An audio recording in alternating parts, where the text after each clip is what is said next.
So many cool guests. But before that, I want to thank each and every one of you guys for taking the time out of your day to hang out for an hour or so, however long this thing goes. And I couldn't be more grateful for this year. And let me make sure everything is muted. Yeah, everything is muted. So, from the bottom of my heart, thanks. And I just want to start introducing everyone and have everyone introduce themselves, I guess, and we'll get this party started. So, thanks again. And we'll bring Kevin, the main man, in first since he's up here. So, we'll bring Kevin and just do a little introduction and happy Saturday, dude. Hey, Pat, how you doing, man? How's your day? Good. Awesome. Yeah. So, this is going to be fun because we have different YouTube content creators, but not only that we have different YouTube content creators, we have different avenues of IT, or how people got into IT. So, who am I? My name is Kevin. You call me Kevtech IT support on YouTube. I do cover like Helpdesk, IT support, system admin stuff. I'm a technical trainer. I've been in IT for almost close to 10 years. I do cover system admin, help desk stuff. What I said earlier, and I'm happy to be here. It's just super exciting, awesome idea to get different YouTube content creators input on certain things. So, like I said, I'm a content creator. I'm a technical trainer. I do tech training for Job Skills Share. I do tech training for military veterans. I do tech training for Rights to Cyber for minorities in IT. I'm also partnered with Blacks in Cybersecurity. I'm also partnered with women in cybersecurity. I'm also partnered with women in cyber jitsu. So I'm friends with a lot of different people in different companies. And yeah, that's a little bit about me in a nutshell. Happy to be here, and that's it for me, Pat. So Awesome. Thank you so much. And I really appreciate that, Kev. Thank you. And the next one we can bring in is the bearded IT dad. He's amazing. I love his content. He's killing it. And hopefully 2024 is even better, right? So let's bring him on in and have him introduce himself and go from there. Much love, kid. Well, thank you for the great intro. I am the bearded IT dad. I am at my day job. I'm a director of network operations, and here on YouTube, my whole goal is to try to make IT career success simple. I do that through videos talking about different certifications and stuff like that. And I have a really unique story that I look forward to sharing and stuff. How I got into the field with like no certifications and stuff, and so many people think this field is so intimidating, and my whole goal is to try to break down those walls and make make it easier for those who want to achieve their dreams. Awesome. Awesome. Thank you so much, Dakota. I appreciate that. And I can't wait to hear more of your story. I know a little bit about your story because I was on your channel and I thank you for that. But, we'll get into everyone's story, everyone's goals and achievements this year and what they look forward to in 2024. So the next one we'll bring in is the cyber warrior. He's the main man and we'll bring him in and see what he's all about. Let's bring him in. What's going on, Pat? What's up? Go ahead and take the floor, and it's all yours. So yeah, no, I'm the cyber. Everybody, for those who know me, I run Security Happy Hour. I've been on YouTube for about 3 years now, maybe longer. I used to do a lot of tech content. These days, it's more about promoting others, motivating others, things of that nature. So Security Happy Hours, really what I love to do every Friday at 7 p.m. Eastern time. But in my full-time job, I am a practice manager. I work for an MSSP, and we deal mainly in the engineering. I deal mainly in the engineering space, while my counterparts deal more in the operations. So I help get things implemented for different organizations. And, from there, I've been in this field way too long. I retired out of the Army in 2017 and been in enterprise, kind of doing my thing ever since for our regular organizations, MSSPs and consulting. I've run the gambit from red team, blue team, even a little bit of GRC. So for me, it's just all about having fun and helping people along the way. Awesome. Thank you so much for that introduction. And next one we can bring up is Josh. Keep it IT, keep it techie, keep it IT simple. Keep it simple. But awesome, Josh. Thank you so much for being here and spending the time with us on this day before New Year's. And do a little intro, and we'll get into the part. Oh, no, actually, we have one more. Sorry. Almost forgot about him. But yeah, introduce yourself and see what it's all about. Hey, Pat. Hey, guys. How y'all doing? I'm happy to be here. Thanks for inviting me over to your channel for this awesome stream of getting us all together.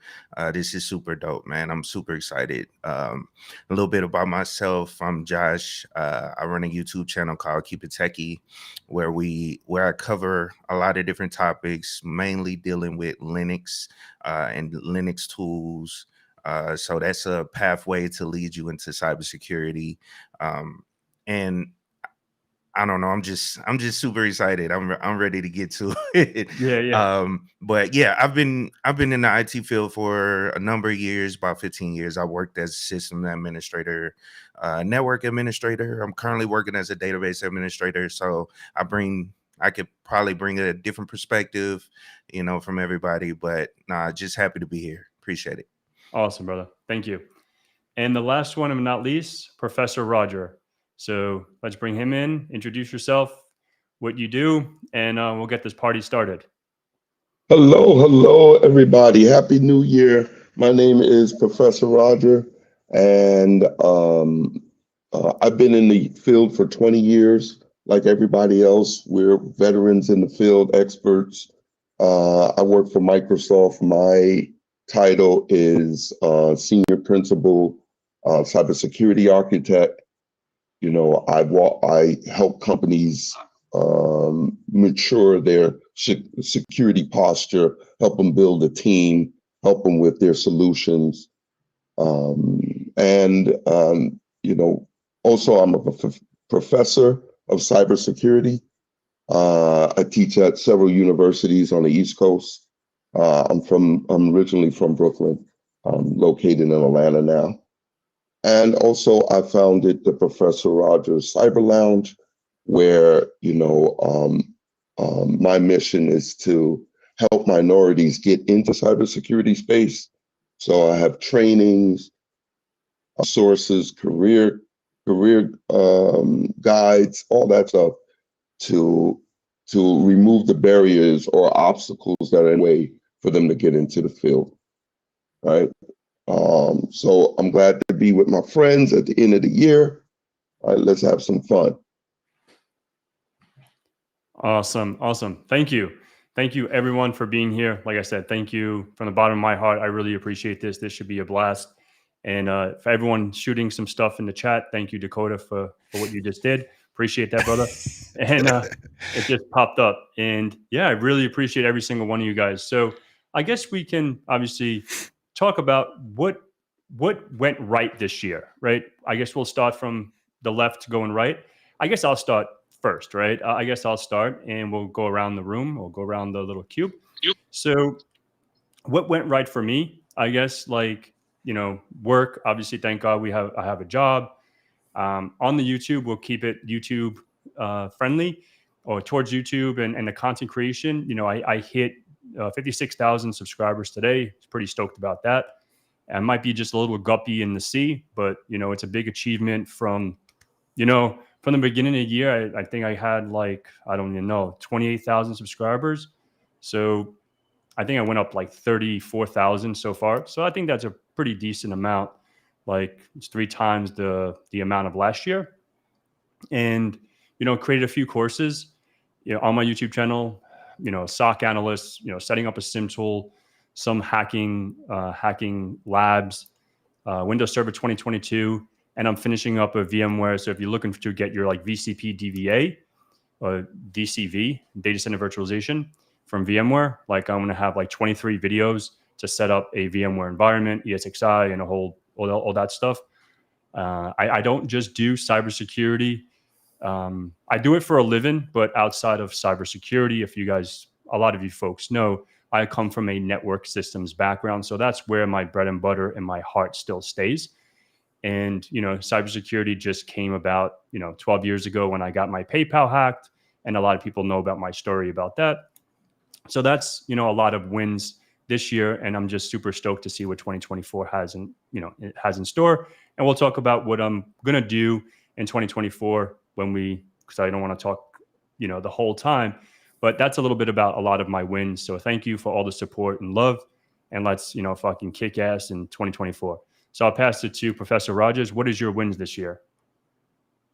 Wins this year is that I got about 400 people certified in Security Plus and ISC squared. Right. Thank you, thank you. And we got to be 50 to 100 people jobs in IT, working in conjunction with other nonprofits and recruiters and stuff like that. I think that's my major accomplishment. Other than that, this year sucked. So much, it's like, I guess it's the last COVID year. So, I guess so. I don't know. But yeah, this year, it's a crazy year. But I enjoyed it. Awesome. And you're still alive, so that's a win, right? Yes, So yes. cool. Awesome. Thank you for that. And I guess we'll go to Kevin. Go ahead and what are some of your wins this year? And then we'll go around what are the losses, right? And then what we can do to improve those either wins or losses in 2024. But we'll get to there in a sec. Yeah, man, I'm super excited to be here. Like I said earlier, one of the big wins for me is I actually got to meet people that are on this panel. Like I got to meet Professor Rogers in person. We hung out. I had pizza with him in Williamsburg area, Brooklyn area. We chillaxed. Then I had a chance to have barbecue with Kevtech, and we actually shot some guns, and it was pretty cool. Like like Kevtech he's a down to earth guy. I love Kevtech. So we hung out, we chilled. I wish I had more time. Otherwise, I would have hung out with him a lot more. And then the other opportunity was hung out with actually Pat, and we hung out at DEF CON, and we actually had people that actually knew who we were because of our YouTube channel. And we helped so many people, and I didn't realize that we impacted a lot of people that much. And that was a good opportunity for us because we helped a lot of people. And then those are wins for me because I get to meet people, and it's very important for me because you're building you're building like your journey. You're also getting to know people in person. Like, it's different being in video versus being in person, right? It's not the same thing. It's two different things, right? So I appreciate that. And then the other wins for me is I have 17,000 students that are enrolled in my Udemy course. So literally 17,000. That's a lot of students, 17,000 students. And then I helped over 1,000 people get jobs in IT this year. So I'm excited about that too. So yeah, a lot of big wins for me this year. And my Discord just hit 10,000 people. Like literally have 10,000 people on my Discord. So I'm also excited about that too. So it's just big wins for me, very big wins for me. But that's it for me. That's all I got to say. So awesome, dude. Thank you for that. And the Cyber Warrior, what are some wins 2023, and what is some stuff that you're proud about? Oh man, so let's see. I ended up in my first management role since retiring out of the Army. Something I never thought I was going to do. When I retired, I retired as an NCO. I really didn't like being in charge of people and being responsible, but that's because the military puts a bad taste in your mouth about it, because then you become responsible for all of their mess ups too, and including DUIs and things like that. So, but no, I finally found my way back to it and realized I really enjoy it. And so started that earlier this year. I want to say it was like March timeframe. I'm up to 40 as of today, 4,800 subscribers on YouTube. So, nothing to the likes of the people here on this panel, but I don't put out the technical content that everybody else does. For me, it's more about, the interviews and putting other people out there. So, I don't necessarily foresee it as being a bad thing. It's just, different type of content for different people. And so for me, it's just a different way that I can help that, I think works for me. And then beyond that, it's been, just taking care of business and moving up in the world and, looking to do more and more next year. I'm going to bring Walk with me back next year. I did 50 episodes. And that's going to come back out. I'm hoping to start the first of the what would it be, like this 30 the year. So I'm hoping to drop the first episode then of season 2. And then from there, just keep growing and helping as many people as I can. And, I honestly, and I know you said you're going to get to like losses and stuff, but I wouldn't say I had any. I was interviewing, Isabel last week, and she made a very valid statement. There's no such things as like ups and downs or wins and losses. It's wins or ups and learning experiences. Mm-hmm. And so I think that is probably one of the best statements that could be made. Is as long as we continue to learn and grow, then you haven't lost. The Facts. moment you give up on learning is the moment you lose. And I will never consider myself to have lost anything or failed at anything. It's just a growing opportunity and a learning opportunity. Facts. Thank you for that. And the next one we'll go to is the Bearded IT Dad. Go for it, dude. What are some wins? Yeah, this year was interesting. Started actually at the end of 2022 when I actually got pretty serious about my YouTube channel and realized the good I was doing. It was a fellow YouTuber who convinced me to get into tech originally. And after I got into tech, it was that same YouTuber that convinced me, hey, you should create a YouTube channel so you can be inspiration and help other people get into tech. Mhm. And that's always what it's been deep down, is to try to help people gap this bridge. And when I started getting serious about YouTube, and I started getting more and more messages back from people that were just thanking me for giving them the kick in the pants they needed to um, make the break into tech. And that was just such a great inspiration. This year, I also started doing one-on-one career coaching with people. Mhm. And man, did imposter syndrome kick in when I started doing that. I was like, who am I to tell people what they should do with their careers? And I did my first two. I'm like, nah, this isn't for me. I don't know what I'm doing here. And those first two people I coached came back to me like a week later and like, dude, the advice you gave me helped me land my first job like within a Mhm. week. And I'm like, this is what I'm meant to do. So that was a huge win for me. The channel started to take off. I've in the middle of building my own studio here. Mhm. So that was a huge win for me. And then the career wise, you know, last year I leveled up to a director of network operations at my day job. And that Cool. was my dream job in the beginning. And just continuing to do that, taking on more responsibilities. That was another huge win for me.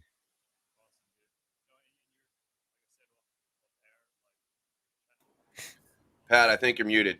Yeah, I think you're muted, Pat. Yeah. Can you hear me now? There you go. Yes. Yeah. There we go. Yeah. So, I really, I really like your channel. Like I said off air, like it's doing big things, and the one-on-one coaching, I saw you start advertising that.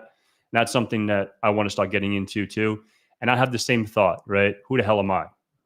Like to give you advice, but like what the experience that we have, what the experiences that we can provide to others, why not utilize that skill and not put it to waste? Let's take our legacy, whatever we know, and transfer that to the next generation, next person to bring that up. But yeah, thank you so much. And go ahead, keep it techie. Did you go or no? No, I went already. Keep it taking the last one. Okay. Yeah. How y'all doing? Man. Yeah, to 2023 is been, awesome in my opinion. For me, you know what I'm saying? I got to meet a lot of people. Well, first let me start out this. Let me just talk about some of the, I guess, the wins I got on my channel. So I started my YouTube channel because I became interested in Linux due to a systems admin job. And I didn't think nothing of it. I was just watching other people's videos and I was like, hey, let me just try to document, certain things I'm learning or certain tools that I'm interested in and I want to share with people. That's the whole purpose of it, me starting my channel. And now it's at like 22K subs, and I just never dreamed it would be that, to that. I know that's small compared to, a lot of people, but that's a huge for me. You know Mhm. what I'm saying? I just never expected it to be that big. Um, um, so this year, one of the wins, I gained about 6,000 subscribers. I think beginning of this year, I started off with 12. Um, and then also, this is my first time actually going to a tech conference this year. So I look at that as a big win. I've never, actually been to any of the conferences. I always talked about going, and it's crazy because I live in Las Vegas and DEF CON is here every year, you know what I'm saying? And never been, you know what I'm saying? I just never had the time, or I work, I'm normally, I work government contracts. So sometimes it's out of town a lot of times. So it's just always tough to go to these conferences, and this was the first year I had the opportunity to go to one, so that was awesome. And then also meeting people on YouTube, you know what I'm saying? It's almost turned into a family. It's super cool, you know what I'm saying? Like meeting Kevtech. I don't know. I just wanted to take him. I just wanted to do something with him, man. That was super cool to meet him. You know what I'm saying? And you, InfoSec Pat, meeting you as well. I think I shook your hand, or no, we ran out of time, but I catch you next time. Yeah. And then it's just super cool meeting people, and this year's been good. Oh, and also mentorships, like throughout the year. This year I actually started like a mentorship program where I just do one-on-one mentorships for free for like 30 minutes. And I've helped around 30 people either get better positions or get into the tech field. Do mentorship and just directing them and guiding them if they got questions, so that's awesome, to actually help people. I don't know. That's another reason I started talking about the tech field, because in the beginning of my channel, it was strictly about, oh, this is what I'm learning in Linux. It was kind of all about me. And then I was like, man, it's so many people out here that need help and they want to get into the field. They don't have the direction. I didn't have the direction going up, so let me try to be that person to give them the direction, and that's something I learned in the military as well. You're always helping people coming behind you, so it's just super dope to help people and see it actually work for them. So that's all I got right now. That's all my wins. I think your mic is messed up again, Pat.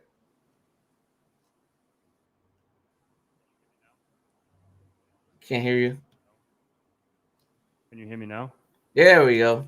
Yeah, it's Pat good. keeps muting his mic Man. and forgetting that it's muted. gotta call Helpdesk for Pat.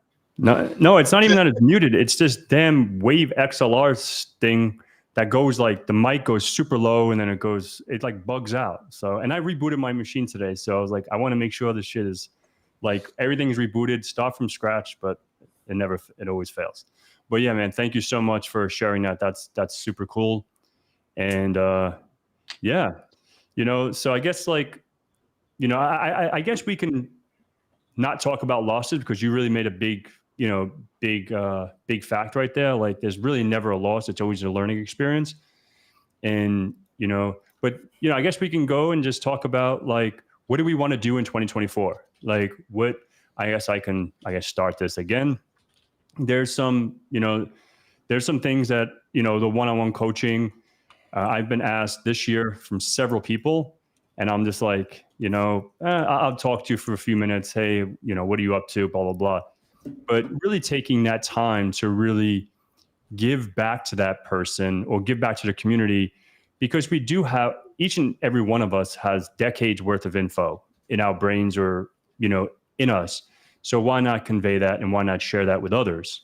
Right. So I was like, okay, like, let me start in 2024. That's something I would love to do. And I have my calendar.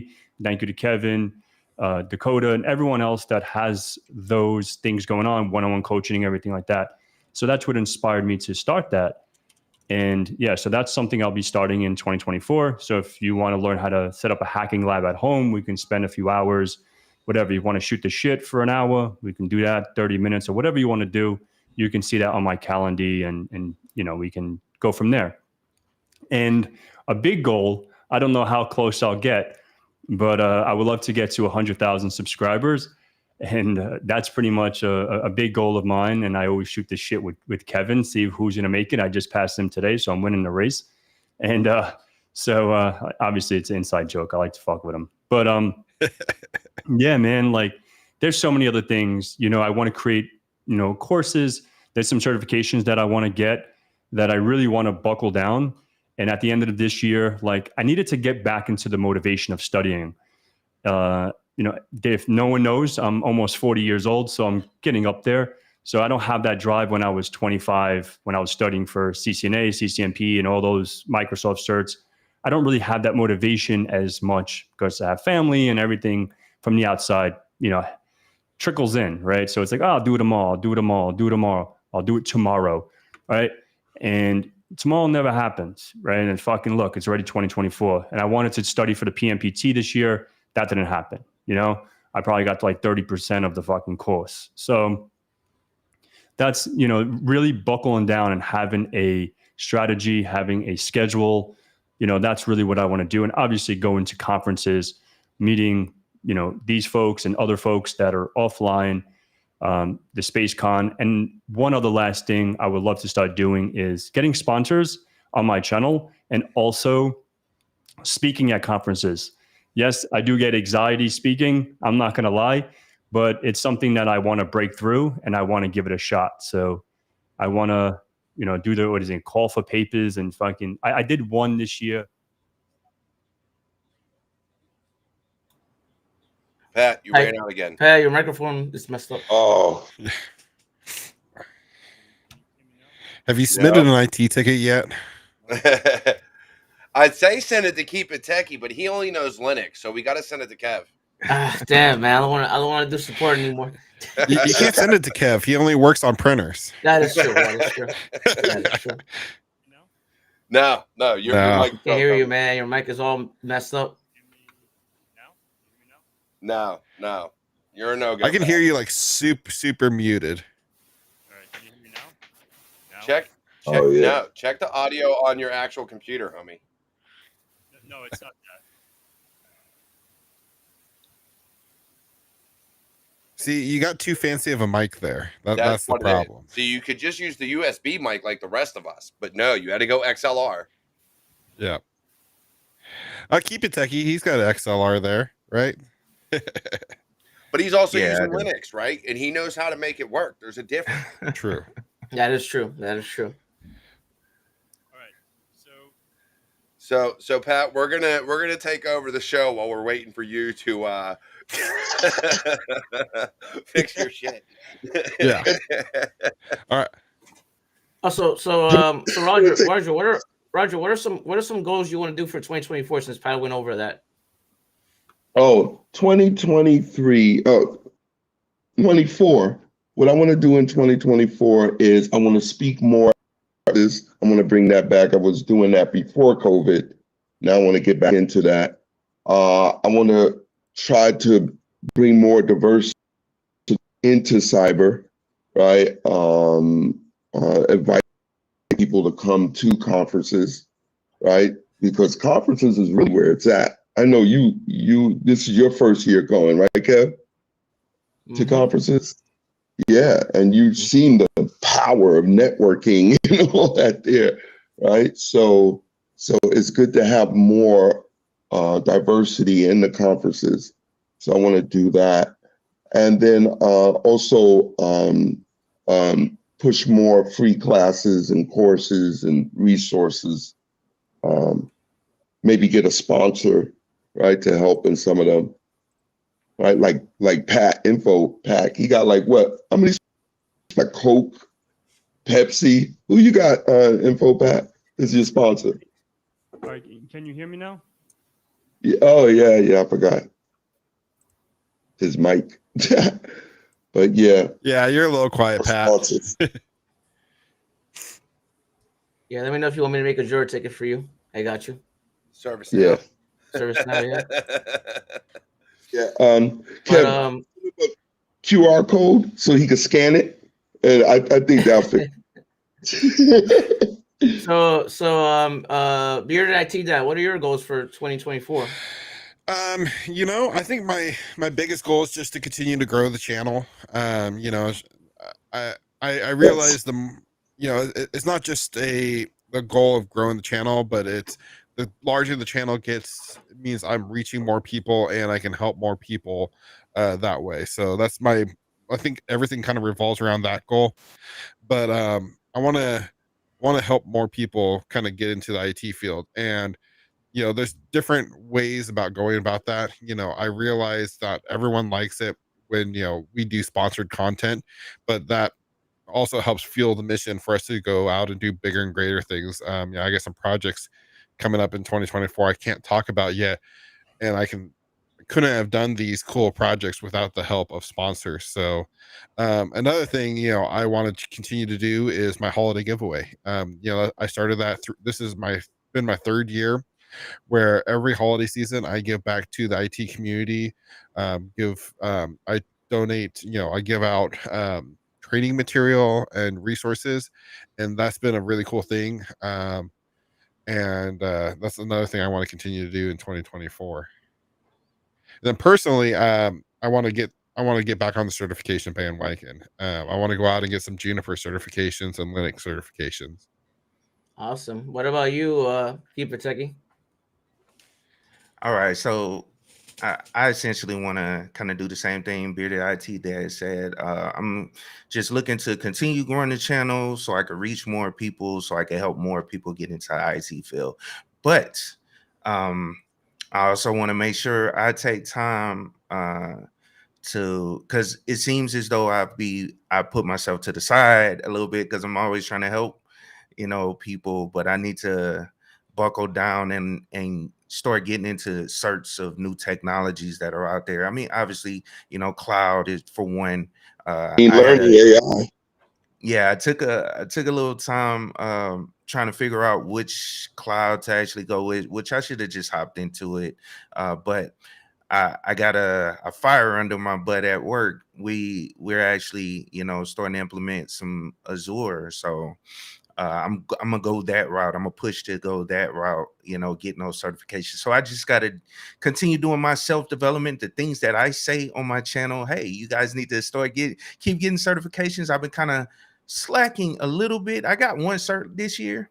I got Linux Plus, and that was just mainly just to prove that I kind of knew what I was talking about when it came to Linux a little bit on my my channel, because I actually don't use Linux I haven't used it in any of my roles. In a production environment, it's always been a Microsoft environment. But yeah, and I just got to make sure I continue my own self-development and not kind of be a hypocrite by not doing what I should, what I tell other people to do. You know what I'm saying? So you lead by example, essentially, is what I'm saying. That makes sense. What about you, Cyber Warrior? I mean, for me, honestly, kind of like the rest, right? It's about as a content creator, and as someone who really wants to make something out of this channel, I'd love to see it grow. Um, not only for the further reach, but let's be honest, no one is completely altruistic, and so I would eventually like to actually start making some kind of money off of the channel, through ad rev, which means you don't have to give money, but you watch enough hours, then YouTube will pay me. So I'd like to eventually get to that point where YouTube will actually pay me and not other people. And that mainly just comes from the fact that, I'd love to give back more. With as large of a family as I have, I can't dedicate, my salary to helping everybody. Everything I do is an expense, and everything I do is, free of cost to everybody else. So I'd like to get to a point where I could, kind of use that recurring revenue to give back and start doing more giveaways and things of that nature, like I've done in the past, that have all been by donation. I gave away some books from the Cyber Viking, Daniel Dieterman, I can't remember his last name. I don't know. I've got one of his books over there somewhere. But I've done some giveaways. I've had people donate Try Hack Me vouchers that we've given away, and things of that nature.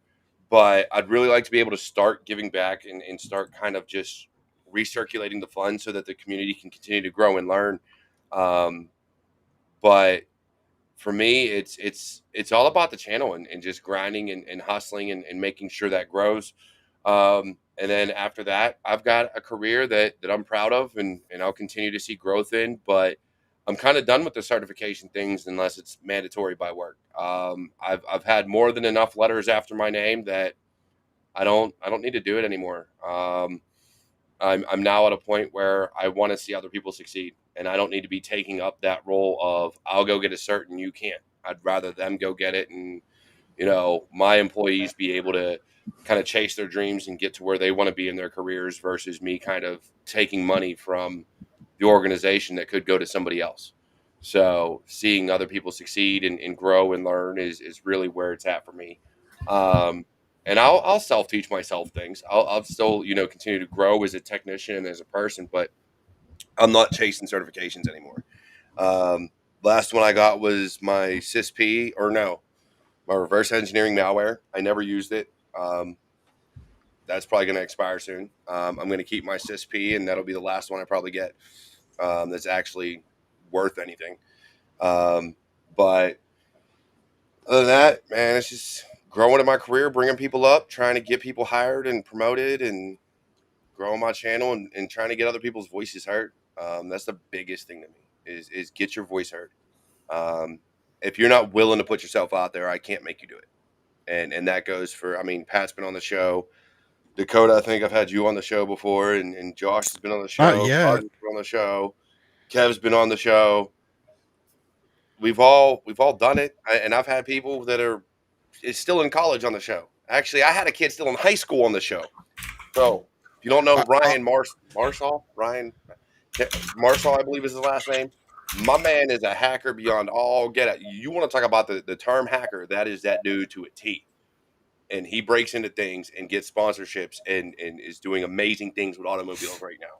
So there's just some crazy things out there, and there's never a reason to say you don't know something. We all have something to give back, and I think that's what I'm going to start putting forth next year is trying to get more and more people to show that they do have something to give back to the community, no matter where you're at in your career. Awesome. Can you guys hear me now? Hey, there we go. Hey. Pat, what happened, Pat? I had to moderate the video for you. What's going on? I know. Yeah, the USB mic is way better than this $1 million fucking mic. Oh my God. So before we move on, actually, I want to add on to the Cyber Warriors what he was just saying about not getting certifications. I want to get certifications, but I'm getting them for me. Right. And I think that's one thing a lot of people don't realize.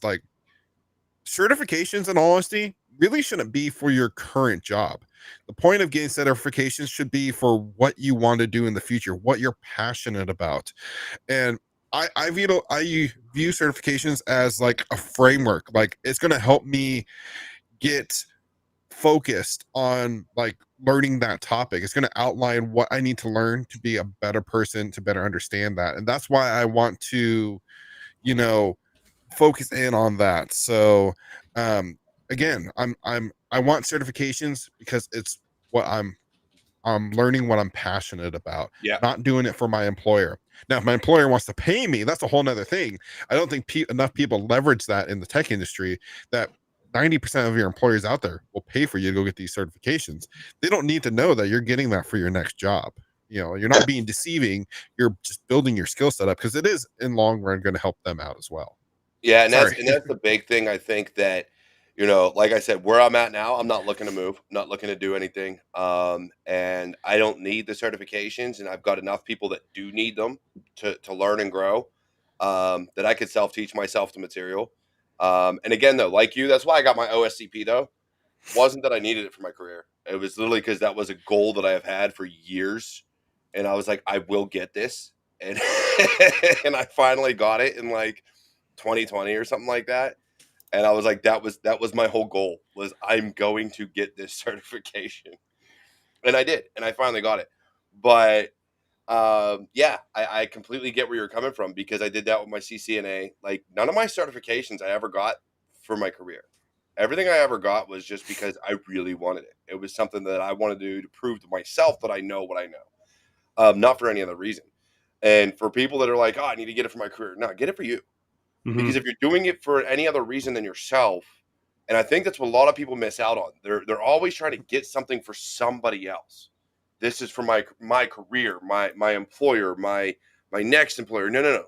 Do it for you. Because when you do it for you, there's so much more love and passion and just drive to do better, to get it and to understand it and to retain the information than there is for, oh, I got to get it because I need it for X, Y, and Z. No, if that's why, it's going to be a hell of a lot harder to learn it than if you're doing it for yourself.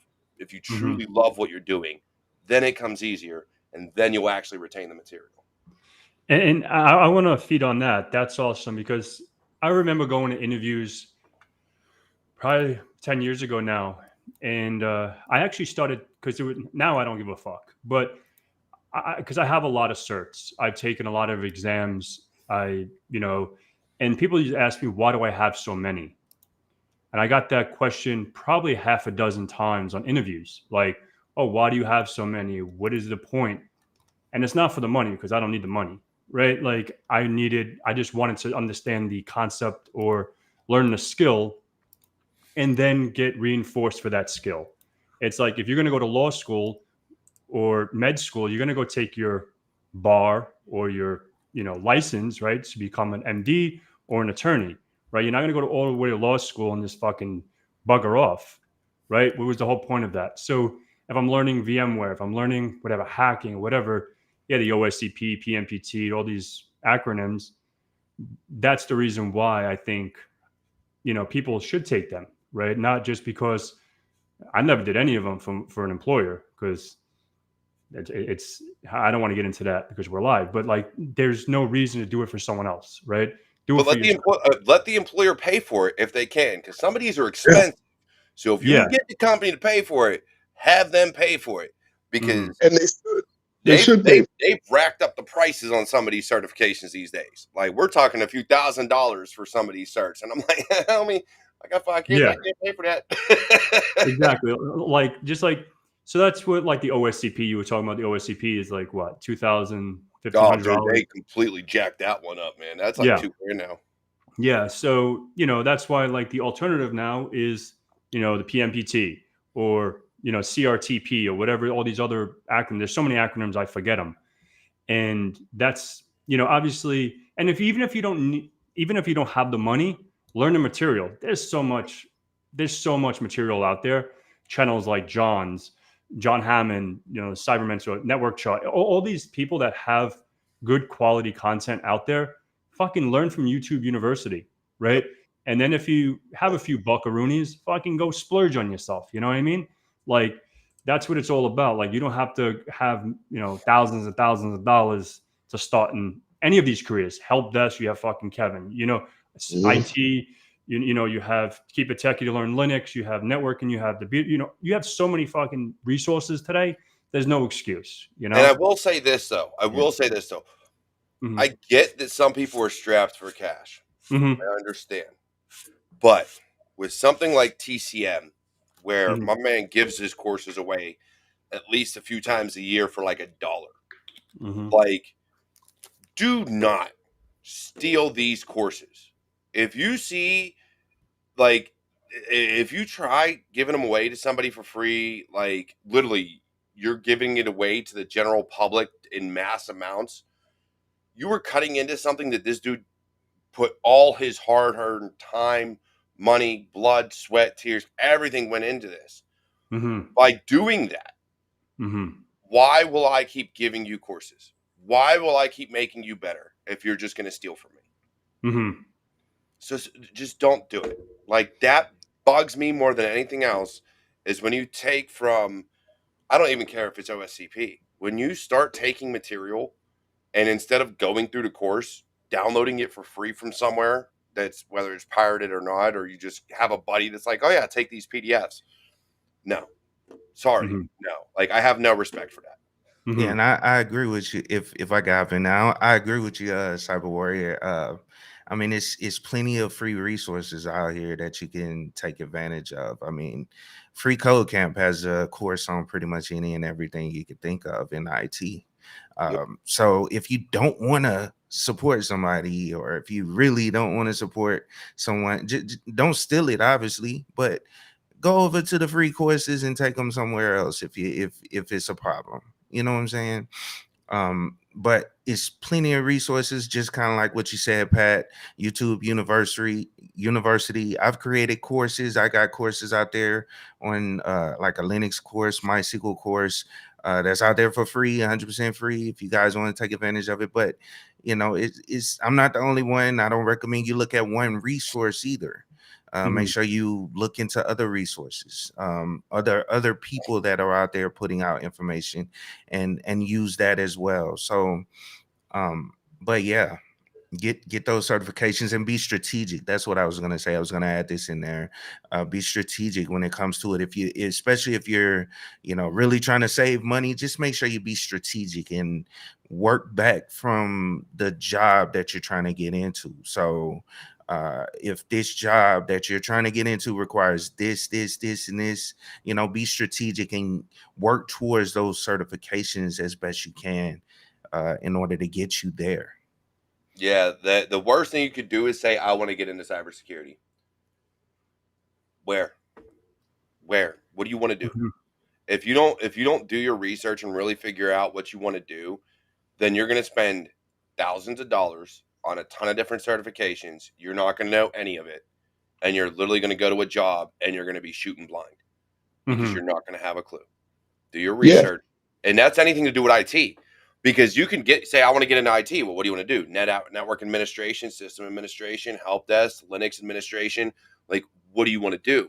You have to know what you're interested in. And the best way to do that is Google, DuckDuckGo, something.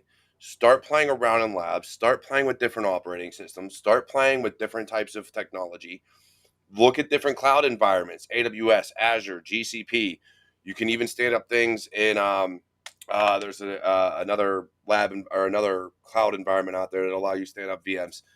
But play with VMware, all these different things, and really figure out what you want to do. Because if you come to me and tell me you want to get into cybersecurity, or you tell me you want to get into IT, cool. What do you want to do? I don't know. Yeah. I can't help you, gets homie. so frustrating. Yeah. Well, I get personally tons of people that come to me with that exact scenario. And that's why my go-to answer is like, if you know you want to be in tech, but you don't know what you want to do, go get a help desk job. Go get an entry-level job. And everyone hates that answer. Like, oh, I don't want to do the help desk. I won't make any money. It's boring. But on the help desk, you get a little taste of everything, and you really get to learn what you're passionate about. When I got on my help desk job, I truly didn't know what I wanted. I knew I kind of wanted networking, but I wasn't sure. Like, everyone was forcing me, trying to tell me to go cybersecurity because that's where the money is at. But I got on the help desk and rediscovered my passion for networking, and I'm like, no, I want to be a networking engineer. I want to be a network admin. So to those people that are just like, I want to be in tech, and don't know what they want to do, start somewhere where you can do it all, and then figure out your stuff as you go. Help desk is where most of us got started. Literally. That's where I started. Kev, of course, everybody knows that's where he started. That's where you get your start, is some form of help desk, whether it's a networking help desk or a regular operating system like client support help desk, whatever it is. That's where a lot of us get our starts. And I think that's what people don't realize is they want to jump straight into cybersecurity. And yes, I myself, I'm sure Kevin, Pat, Keep It Techie, Professor Roger, even yourself, Dakota, we've all talked to people that, yes, went straight from some other industry straight into cybersecurity. It's possible. No one's going to tell you it's not. But you may end up doing something you absolutely hate. And as somebody who has hated many jobs in his life and many duty stations, and had that, my family suffered the wrath of me hating life. You don't want to end up in that situation. So you want to find out what you enjoy first. It is best to sit at a help desk for 6 months to a year, get your feet wet, really play around with everything, and then move on up and move on out, than it is to get straight into cybersecurity and you end up sitting in an analyst role when you really like GRC or you really like pen testing. Derek, let me rebuttal on that, actually, because I do work in IT support. I worked in help desk for a while, but the thing is with me, and I tell everyone, help desk is a good place to get into if you're brand new to IT. But then I also say that it really depends on the person. It really depends what you know. It depends on, there's a lot of scenarios. Really depends on a lot of different things. I'm not gonna recommend help desk to everyone because I know that some people don't like dealing with customers. Some people don't like people screaming and yelling at them, right? Like, this is just my personal experience. Like, I seen people skip help desk, and I agree with you. Some people do skip, help desk and go into cybersecurity. There's certain people that skip help desk and go to cybersecurity. Like, but do I recommend help desk to everyone? Like, for me, it's like yes and no. It really depends where you're at in your career, what you know, what search you have, who you know. A lot. It's very involved. So it's just like so hard for me to answer that question, if that makes sense. So Yeah, I'll chime in. Also, too, I'll chime in for that. So, like, I guess, like with the help desk, I think the best thing to do in that regards is just like how, a buddy of mine, Devin, you guys seen him on the channel, also known as Owned. He just started IT, 7-8 months ago, right? He came from the oil fields and doing other shit, and he works for a friend of mine, like at MSP. Yes, it's a help desk, but he's helping multiple clients. He's not working for those clients. He is, but he's not working for those clients. So if God forbid he gets yelled at, which I don't think he ever did because he's the top performer there, but like if he ever gets yelled at, then he's probably not going to have to deal with that person. The owner of the place that he works at will deal with the customer saying, hey, don't be yelling at my employee, blah, blah, blah. But I think like where Kevin's coming from, he comes from hedge funds in New York. New Yorkers can be scumbags, right? They can be dicks. Mhm. So Mhm. Yeah. and it is what it is. So they think they're fucking hot shit. They think they're the best. So like, and obviously I'm not saying this to be a dick, but answer me. I want to say it live. Were they white? Probably, right? And you're Hispanic. So there's things that go into it And in they New were York. entitled because they were hedge fund people, which means they Yeah. had multi-billion dollars of, Mhm. of money that they could just do whatever the fuck they wanted. So let's Yeah. be honest, it really depends on when you work. Because me at help desk in the military, and then working desktop support for Department of Energy are completely different than like hedge fund or Fang or something like that. You're gonna have different people. There's a reason I didn't work for a law firm. And it is because when I sat there and said, I'm going to do shit my way, they said, oh, lawyers don't like that. And I said, I didn't care what the lawyer's like. You're going to do what I say because I'm the one running your shit. And they said, oh, no, we can't hire you. It's the way I operate, homie. You're going to do shit my way or we're not going to work. And we didn't work. Cool. Yeah, I wanted to say something Go for it. about that too. If you don't know where you're going, there's people out there that will take you for a ride. Oh, you don't know where you're going? Oh, jump on this boot camp or jump into this program that's $20,000. Well, you figure it out at the end after the check is cleared. So you want to make sure you know where you're at because there's predators out there that will take your money, Mhm. right? And I guess that's capitalism, but you got to be careful, guys. So you can't just wander around with money in your pocket saying, I don't know where to go. It's like Vegas out there. You do that in Vegas, you will find out where to go very quickly, right? And it's the same thing here. So you want to get with a mentor. You want to join a community, so that way you could get some good advice on what direction that fits you. At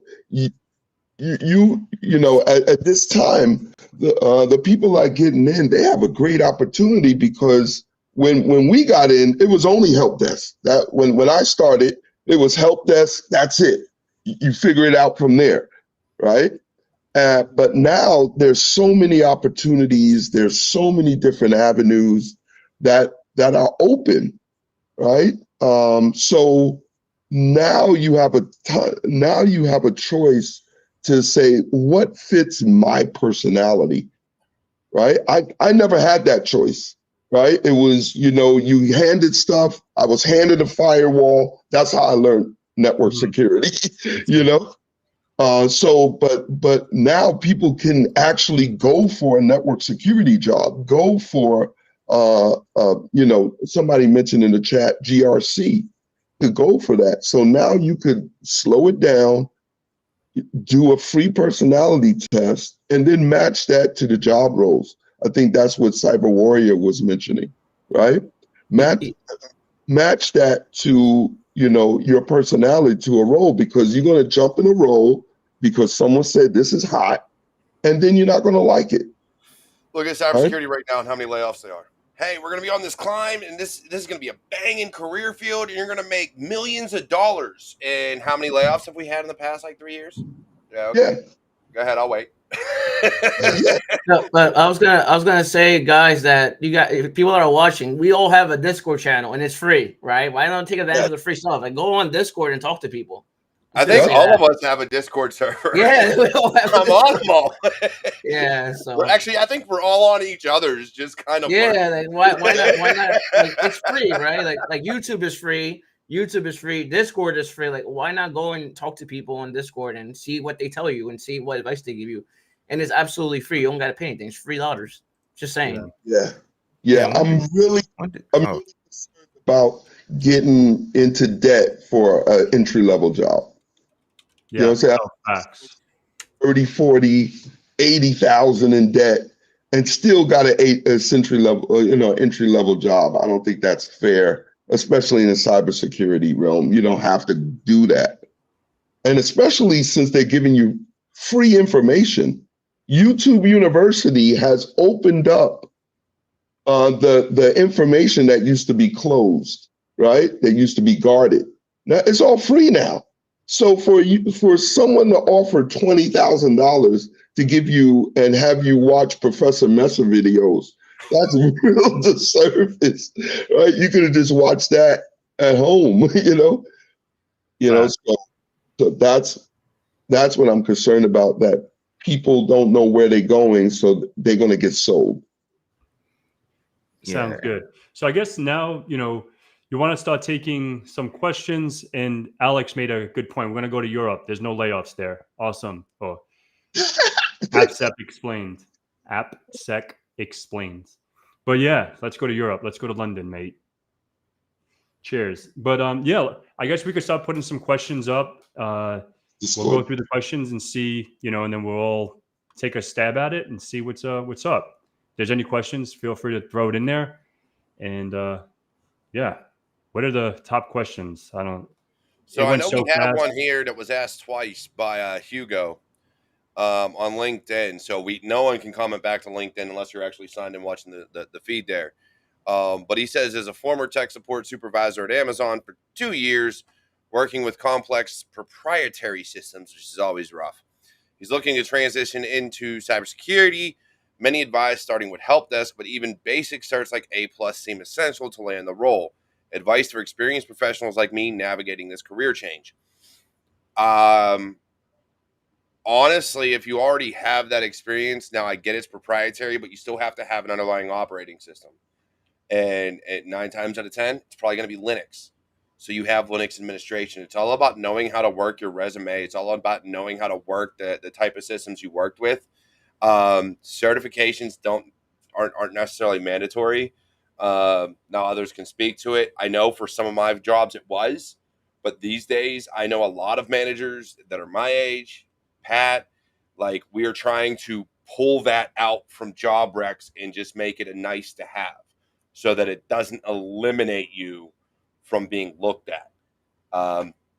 Dakota, Kev, anybody else got some advice on that one? I was going to say, I agree with you 100%. Like, you have experience. You got to know how to put it on your resume. You got to know how to put it into paper. And then the other thing is, like, you don't need the thing is with me with certifications, like, it's like a hit and miss. Like, you don't really need certifications. It really depends on the job and the role. People are gonna hate me for this because I know some people are like, oh, you gotta have this cert, that cert. It really depends on the job, on the role. It really depends on those things. Also depends on your experience. So yeah, just gonna say that. I'd agree. I'm recently hiring for a position at my company, and we've removed a lot of IT certification requirements out of the position because I care more about the person's soft skills than the personality. I can train anyone to do anything in tech, the hard skills, but what's going to come down to it, the thing I can't train is be a good communicator, be a, you know, hard worker, be able to talk to non-technical people in a way that doesn't make them feel like you're talking down to them. I can't train that. You have to have that skill already. So when I'm interviewing people for a job, I care more if they're going to be a good fit with my team than if they actually know what they're doing. It matters to a degree that, they can get their way around a CLI and stuff like that. But, I want to make sure they're eager to learn. If they're eager to learn and they have the right mentality, they're going to go places. And that's how, like, I've landed all my jobs. All my jobs have been jobs that I was so underqualified for, but every time my hiring manager came back to me and said, "Look, you weren't the most qualified person. We had people with college educations and stuff like that applying. I hired you because of your people skills, your personality, your drive, your candidness, and that's why we picked you over everyone else." But and let me just add one more thing, because I know you guys want to say something, but let me add one more thing, because I go to the cybersecurity executive summit every year, and I get the same answer every year, and they tell me, like, can I work with you 8 to 5, or am I going to strangle the living hell out of you? That's the answer that I get from executives. Like, can I work with this person, or this guy gonna be a jerk or an asshole, right? If your personality sucks, nobody wants to work with you. That's just the reality of jobs. I'm just saying. So. Well, and that's the thing, right? So when we're looking at jobs, when we're looking at getting hired and things like that, the soft skills are the biggest things. Now, I've seen other people talk about certifications here too. Some more comments came up. Sonic profile pic guy was on my chiming in yesterday. He does make a valid point about the certs, and this is what I will say about certifications. This is what I say about anything you put on your resume. You better be able to speak to it. I don't care if it's certification. I don't care if it's, I have knowledge in this, whatever the case may be. Those objectives on certifications, you can not have a certification, but you could put on those objectives that you actually know them, or which ones you do know. So for me personally, I know Python. I know how to read it. I know how to dissect it. I know error code, and I can look through and I can fix things, but I cannot write in a Python program from scratch. Doesn't mean I don't know Python. It just means I'm not a programmer. So when I sit there and put Python on my resume, I will outright tell people that. So it all comes down to what you portray.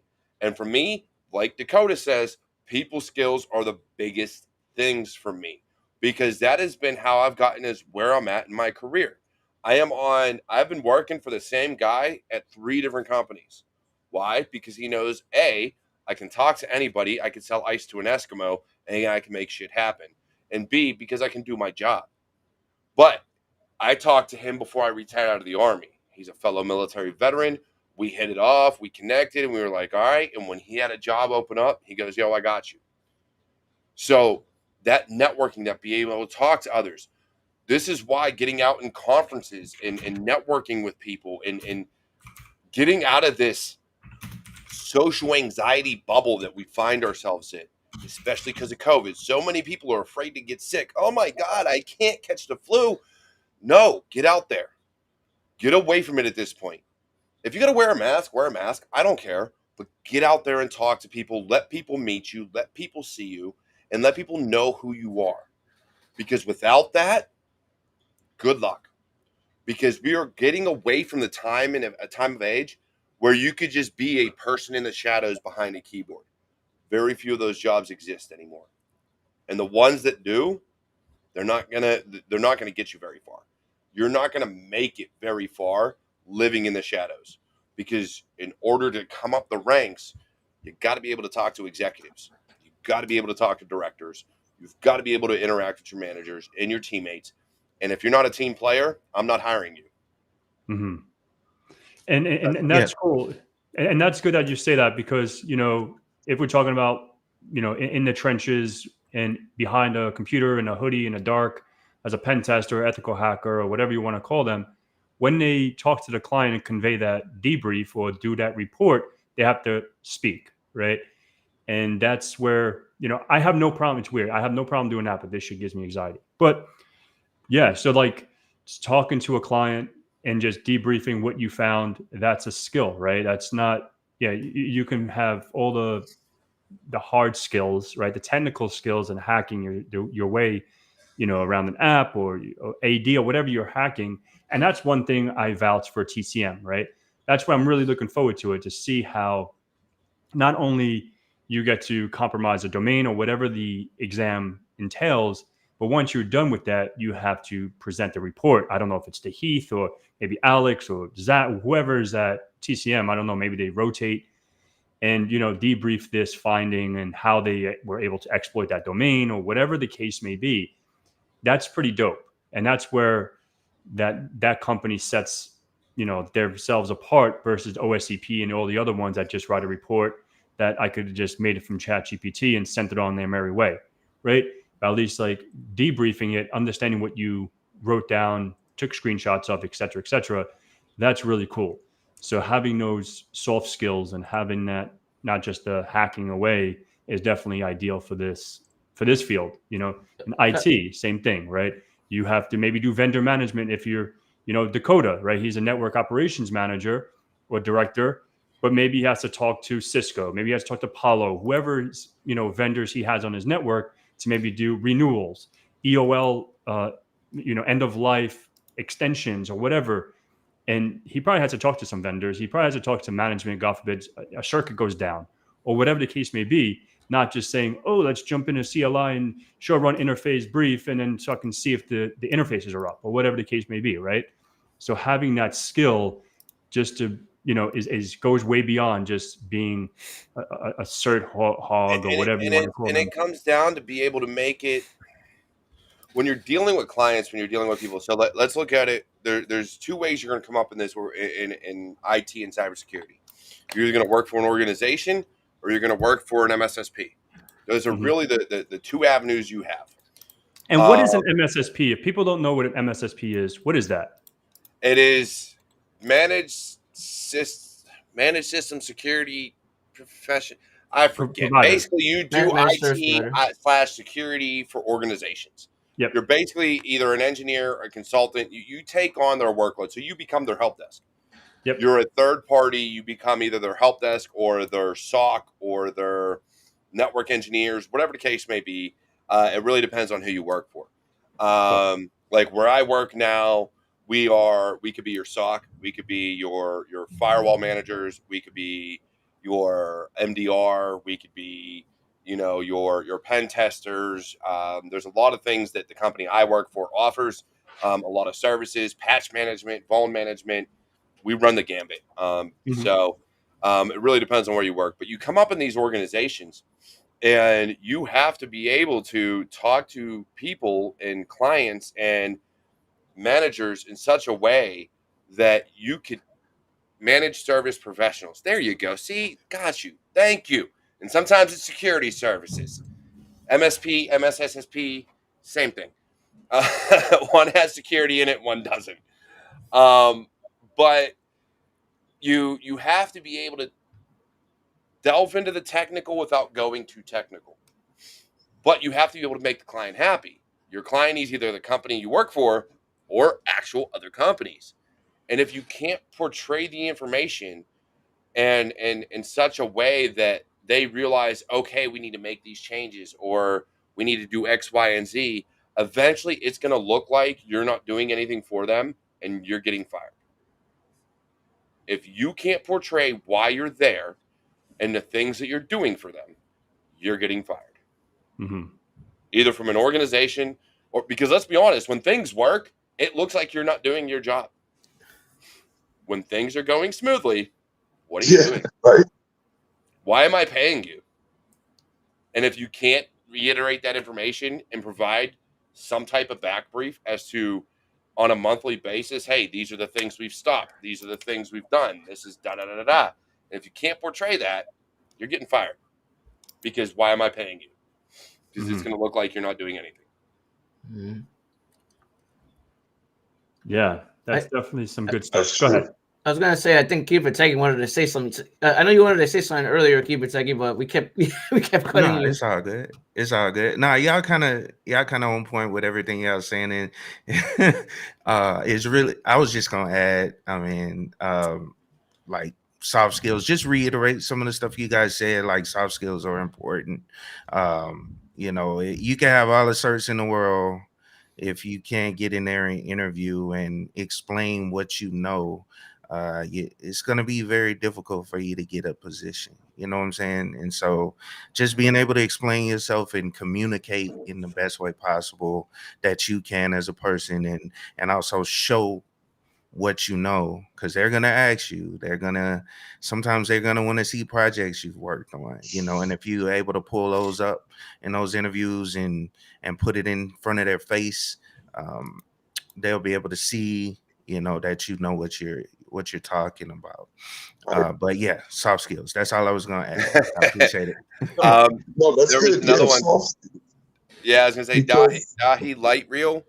He said that's why, regardless of what IT field you get into, if you move up the chain long enough, the top always ends up in administration, project management, or some role where it's more soft skill than IT. Mm-hmm. yeah, but soft skills are important. You know, I'm a hiring manager, and you know, you can have a lot of skills, which I met people that have a lot of skills, but they don't have team dynamic. Mm-hmm. And I don't want to mess up my team, you know, because then I'm in trouble. You know, if I lose key players in my team because I brought somebody on, that is detrimental. So it's very important. A lot of people haven't worked on a team before. There's some industries that there is no team, right? I mean, you know, you come as a nail technician or a truck driver, you don't even work with people most of the time. So yeah, that is very important, that you know how to work with a team, and and you're teachable and coachable. That's another problem. They're not teachable. All right. And as well, we're seeing that, and I think a lot of that, and let's be honest, that comes from people my age.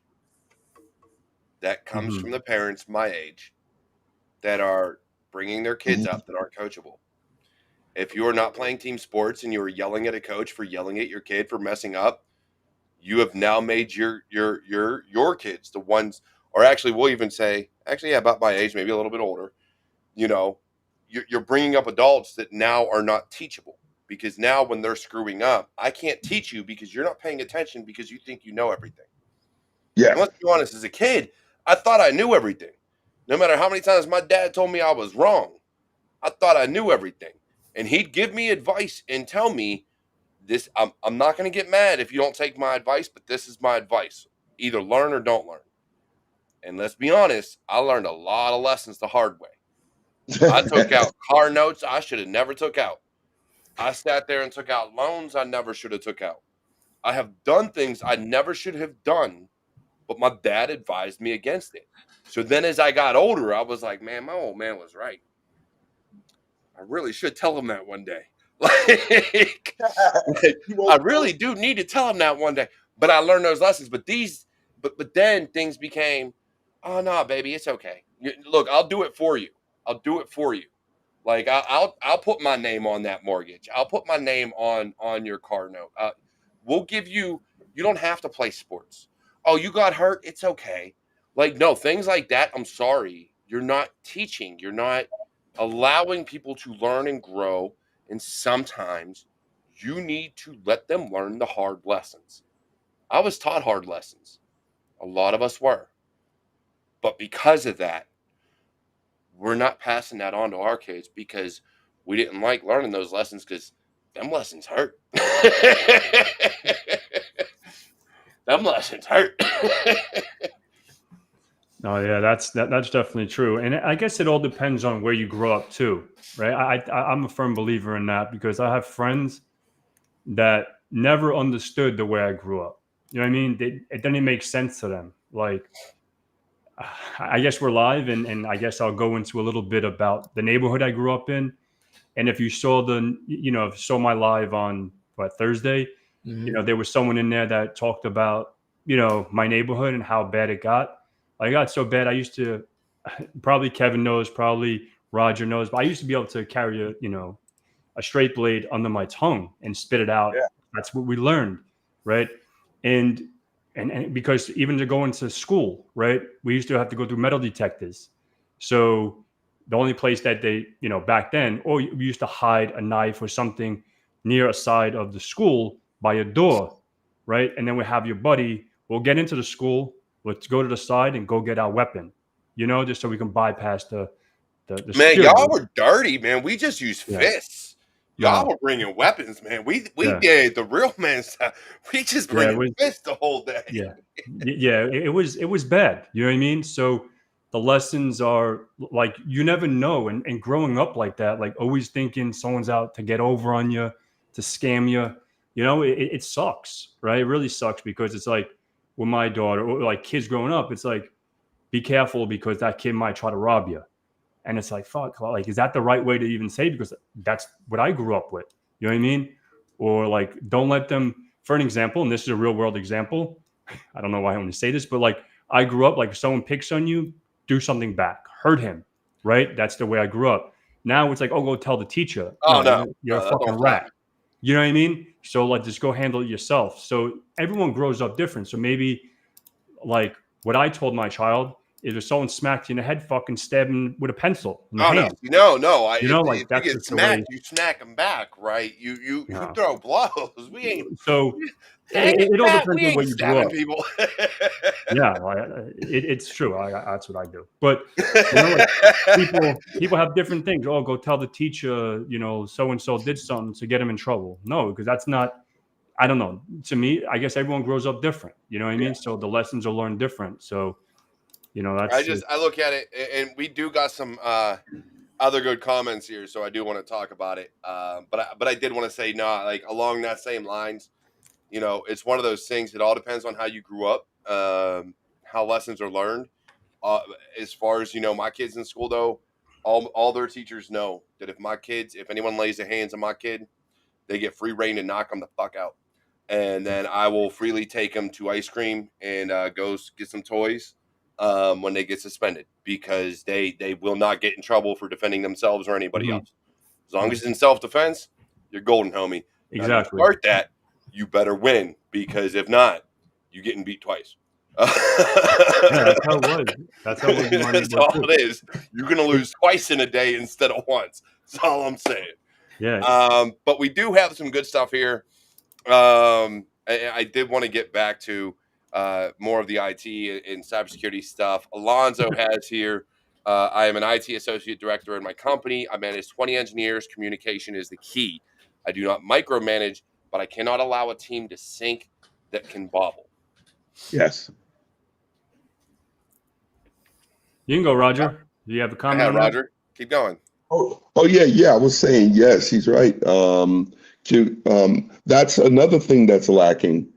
And it's a field thing, right? There's a couple of things that are lacking in IT that are starting to develop. Is documentation. We suck at that, right? And communication, right? Because we was always in a silo. Now we're at board meetings. Before, when I started IT, I didn't even know who the board was. What's a board, right? Now we're at executive meetings, we have board meetings. We're meeting with our executive team, right? We're meeting with end users. So now communication is the key. Is a key soft skill. A lot of people don't know how to do that at a corporate level, right? It's a whole different thing to send a corporate email and then send an email to your buddy. That's two different emails, right? So yeah, those etiquettes, which I'm starting to teach. I'm going to have classes on that this year. It's corporate etiquette, right? So that way how to send an email, how to communicate, especially in Teams and chat, where there's no what's that button you call? You send the email out by accident and you want to recall it back. I forgot the actual term of it. But Recall. Recall. Oh, that's what it's called. Yeah. There's none of that in Teams. This is live chat, right? So, how do you communicate with your executive team that might chat you and say, hey, how are we looking at ransomware? Oh, I read your report, right? or this user keeps clicking on phishing emails, right? How do I answer back to that, right? In a team environment, do I go over my boss's head? Do I communicate that with the boss? So those are the things, the corporate etiquettes I think is missing too. I see that in interviews a lot. Yeah, yeah, I can agree with that, and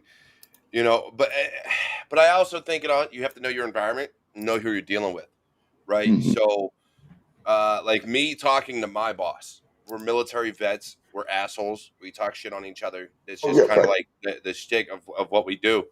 So whether it's in teams or on the phone, I'm going to be the same person to him. But we also do the same thing when we're in with our guys. Like we will talk shit to each other. That's just our teams. It's how we roll. And if you can't, like, I call my counterpart an angry dwarf. Like we have jokes. That's what we do. If you Mhm. can't take that, it does to the point of it makes it very hard. Now, would I talk the same shit to my boss's boss? I don't know him that well, so probably not. Probably not. The VP? Nah, I'm probably gonna sit there and be nice and be like, yo, homie, sir. Uh, um, so what we need to do about this is X, Y, and Z and be more professional, even though he shows up to the interview in the same shit that we all wear, which is like a baseball cap, maybe a hoodie, and when we show up to these calls and he looks just as, you know, relaxed as the rest of us, I'm still gonna be that guy to be like, so sir, we got some issues and we really need to fix them. Unlike, when I'm dealing with other people and I'm like, look, dude, you're going to do shit my way. And that's all there is to it. Yeah, let me hop in there and answer a question right fast. I saw in the chat as well. And it was basically saying I'm starting a government contractor or a Oh, contract job in a month, but I got to get Security Plus certified. Any suggestions on best Yeah. preparing to pass it within 1 to 2 months? Um, I'm doing Jason Dion's whoever Udemy course. Yeah, one thing I just want to say to you, just look into as many resources as you can in order to get into it, and basically Security Plus, and I was just going to explain that to other people that may be looking to get into government contracting. Yeah, they have a what they call an 8570 requirement, Yeah. where you have to get specific certifications at a certain level in order to get on the government contract. I currently work on a government contract. That's why I wanted to kind of chime in on it. And yeah, just get as many resources as you can, go through the courses, also practice exams. And I know all you guys will probably say that about certifications, make sure you go through practice exams, so you can have the best chance of passing the certification. I don't recommend people rushing like that, but do what you can within this. Take advantage of all the extra time you have within this 1 to 2 month period that you're studying for this exam to take that test and pass it first go around. and do not forget, do not test dump. Don't do it. There's a lot of them out there. Don't do it. Because if you understand the foundations of any of these certifications and what they teach, you'll pass the test no matter what they throw at you. If you test dump and memorize the test, by the time you're done with that test, you're not going to know the information. And I notice because I've talked to people and they've done the test dumps and then I've gone, hey, what's port 443? And they've been like, I don't know. You don't know the most basics, but yet you passed the test. Don't be Yeah. that guy or Right. girl. Just don't. Actually understand the foundations. Take the actual practice tests, the ones that'll teach you how the questions are asked. That way, when you go in and actually take the test, sure, you may not get 100, but all you need to do is pass. Hmm. Worry about passing, not acing. Yeah, and that's definitely a good one. And if you have 2 months, it's going to be hard to really digest all that information. What I would do, because I had to do that in my earlier career, right? I had to do the CCNA, and this is real. I don't think I probably said this. I don't remember, but there was a CCNA that I needed to get for a job that I was doing, and I didn't even want to start in Cisco. Um, but I needed to get it. So I was told I needed to get the CCNT and then the CCNA or whatever. And back then, there was a lot of crams, and I was against cramming. Like I was against that because it's like, okay, if I'm going to cram, you ask me, like you said, 4443, or how do you see, your VLANs on your switch? If you don't even know how to, show VLAN brief, if you don't know that thing and you have a CCNA, you look like a moron, right? So I was like, man, but I need this because I was starting, and they said, can you get this within this time? And I was like, yeah, I think I can bang it out. And literally I had to go cram for that exam. And when I actually got onto the job, like, yeah, I was able to, thank God I had resources that I can, I had for like the first two months then when I was doing it. But it was hard, right? It was hard because I went onto this job. I passed the CCNA, CCNA in 2 weeks, right? ICND1, ICND2 in 2 weeks. And I did it. And then obviously going to the CCNP level and going on and so forth, I really started gathering more of that information.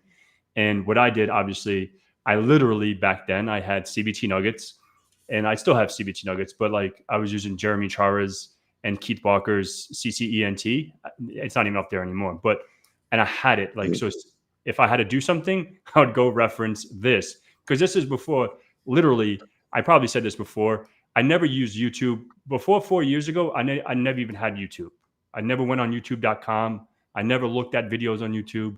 I never did. Like prior to that, I didn't even really know what the fuck it was. I thought it was for music.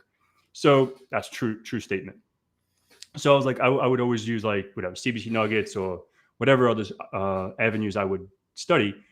And yeah, so moral of the story, don't try to cram something to get something, because you're going to be tested. Unless you have all your ducks in a row, you're going to be fucked. So yeah, don't. Pat, I was gonna say, like, someone put it in chat, like, use Professor Messer, use Mike Myers. Jason Dolan is one resource, but there are several resources out there. Ian Neal is another resource, like Pete Zinger. I can't pronounce his name. Pete Zinger. He has a YouTube channel. There's a lot of free resources in cybersecurity, for Security Plus. Like, take advantage of it, right? Like, definitely recommend those. That was not available for me when I first started IT. I'm just saying, like, there are a lot of free resources now, so take advantage of it. So. Yep. So I want to mention something. It was just it's an inside joke, I guess. Someone said, "Who's going to take Pat's arms down?" And then Kevin put, "Pat's arms are cheating." If no one knows, I don't know if everyone knows, because we have multiple channels. Maybe no one even seen who I was prior to today. So at DEF CON, me and my friend James was out there, and we were standing in the line, and some kid, just random dude, it's like, "Hey, can I arm wrestle you?" Out of nowhere. And I was like, "Who the fuck is this kid?" You know what I mean? Like, who are you? And he's like, I'm like, all right. I never, I would play around back in the day, and then I literally arm wrestled this kid, and he was just saying, okay. And I was like, okay, go. And he was going with like nearly all his might, you know what I mean? All his strength. And I'm like, this dude's fucking weak. You know what I mean? Like, or unless, and I would just beat him. And then going on and on. So it was like a little, I didn't realize how strong I really was until then. And then I started facing people, and I haven't lost yet. And I think I played or arm wrestled like 41 people now, and I haven't lost. So I don't know. Maybe someone here can take me down. I don't know. But yeah, that's. No, I'll lose. I ain't even gonna try. I'll lose. Yeah, well, I'll see you at DEF CON, buddy. Love you. Let's do it. So I'll take you down. All right. I do have something here though. It's let me get to my notifications, because it will actually tell me who the hell said it. Reload. Because I hate it. It won't tell me who said the thing. And it's still not. All right. Let's do it. Banning entry-level folks with 20 plus resources just makes it more daunting, which we see time and time. That's true. Again, of like a website and a list of, here's all these resources to learn shit. Yeah. Core 3 resources. I don't know if I can give 3, but I think it would depend on what you want to learn. What you want to learn. This is your show. Who do you want to start with? Yeah. I guess entry level. I guess we'll go with Kevin. Go ahead, Kev. Do your thing. I was gonna say, like, it really depends where you're at. Like, my career advice is tailored to where you at. Like, do you know fundamentals? What do you know? Do you know TCP/IP? Do you know networking? it really depends what you know. And if you're entry level, then I'm gonna be like, okay, yeah, so like learn fundamentals, learn like about CompTIA A+ stuff, learn about networking, learn about TCP/IP, learn about operating systems, hardware, software. It really depends, like where you at your career. So I can't really give you an answer unless I get more information from you. That makes sense. So Yeah. And I'm sorry, the bit of IT dad, you wanted to go, man? Yeah, Go go ahead. for it. Go ahead. Oh, I was gonna say go ahead, but Oh, okay. um, Nah. Oh, go ahead. Go ahead. I go after no, you. you go ahead. I go after yeah. you. Well, thank you. I'll just go ahead and go then. It's difficult. It really depends. Like I get those questions all the time, and it really depends on where you're at in your career. What experience you're coming from, what background. Um, the best thing I think you can do is start looking at the jobs you want and what are some of the requirements for those jobs. Start figuring out, what those job seekers are looking for and how you can tailor your skills to be the ideal candidate for those jobs. But I say that with a grain of salt because those job listings are a wish list. You know what I mean? Yeah. Half the time those job listings are wrote by someone who has no idea what the actual job does. They've just copied it off of some other job posting. Oh, this sounds interesting. We're gonna ask for 5 years of Rust, and it gets me every time. So go ahead and apply for those jobs is what I'm getting at, because you never know when you're the most qualified candidate to apply. But um, figure out what you need to be the field expert in a way for that position. So just Great to keep the advice. floor on you for a bit, Dakota. So like, say for let's shy away from cyber for a second and get more into the networking stuff where your bread and butter is. And now I want to get into as a network engineer in 2024. Like, what would you recommend me, and what resources would you recommend if I was, if you were coaching me? I was gonna say your coachee, whatever the fuck the word is. If you were coaching me, your student or whatever, you a mentee or whatever. So, like, what would you really recommend people to get into the networking and become like a director of networking or whatever you did? So let's keep the shine on you. If you want to get into networking, I think the golden certification in networking is the Cisco CCNA. I think almost everyone here will agree with me that Cisco has kind of set the gold standard when it comes to networking certifications. And I say that because almost every employer you talk to in the industry has heard of the CCNA. Mm-hmm. But that is not enough anymore. I literally just did a video interviewing Keith Bogard over at INE talking about this. The CCNA is not going to help you at all get a job anymore because everyone has the CCNA. If you want that job, you have to stand out. You have to go beyond just your basic certifications. You got to build a home lab environment and start documenting that information. Build yourself a website and create a blog talking about your different lab environments and the different things you've done. Go beyond that certification into like your CCNP, where you start standing out to the employer, because employers are going to look at 100 different resumes and applications, and they're going to spend like less than 5 seconds looking at. I'm going to skim through a resume and be like, not interested, or okay, I'll put it in the pile to bring in for an interview. So you have to find ways to stand out, and you don't have to spend a lot of money to stand out. You just have to be unique and build a home lab and talk about your passions and technologies to be able to stand out and be able to land that job and work your way up the career ladder. And now, Awesome. because of that, I want to stay on that for a real quick. second. I want to stay on that just for 2 more minutes. So now and you're saying build a home lab, right? So I've seen InfoSec Pat, I've seen Kevin, VMware, VirtualBox, Active Directory, all that shit, right? Whatever the fuck that bullshit is, right? But I want to be a network engineer, right? So we're not going to use VMware. Yeah, we may, but we'll get into that another time. But what else would you recommend? You just kept on saying home labs. So what can I do after the stream that I can build a home lab to be in GNS3, right? Yeah, there's the GNS3. There's EVNG. there's Packet Tracer, EVNG. There's all those virtualization tools out there. Mhm.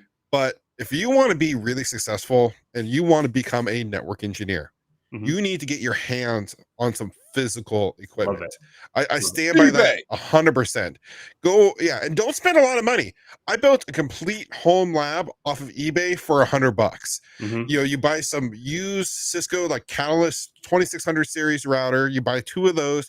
You buy one like Catalyst 3500 series switch. And I've broken this down multiple times on my YouTube channel. I have like a tutorial on how to build your own home lab.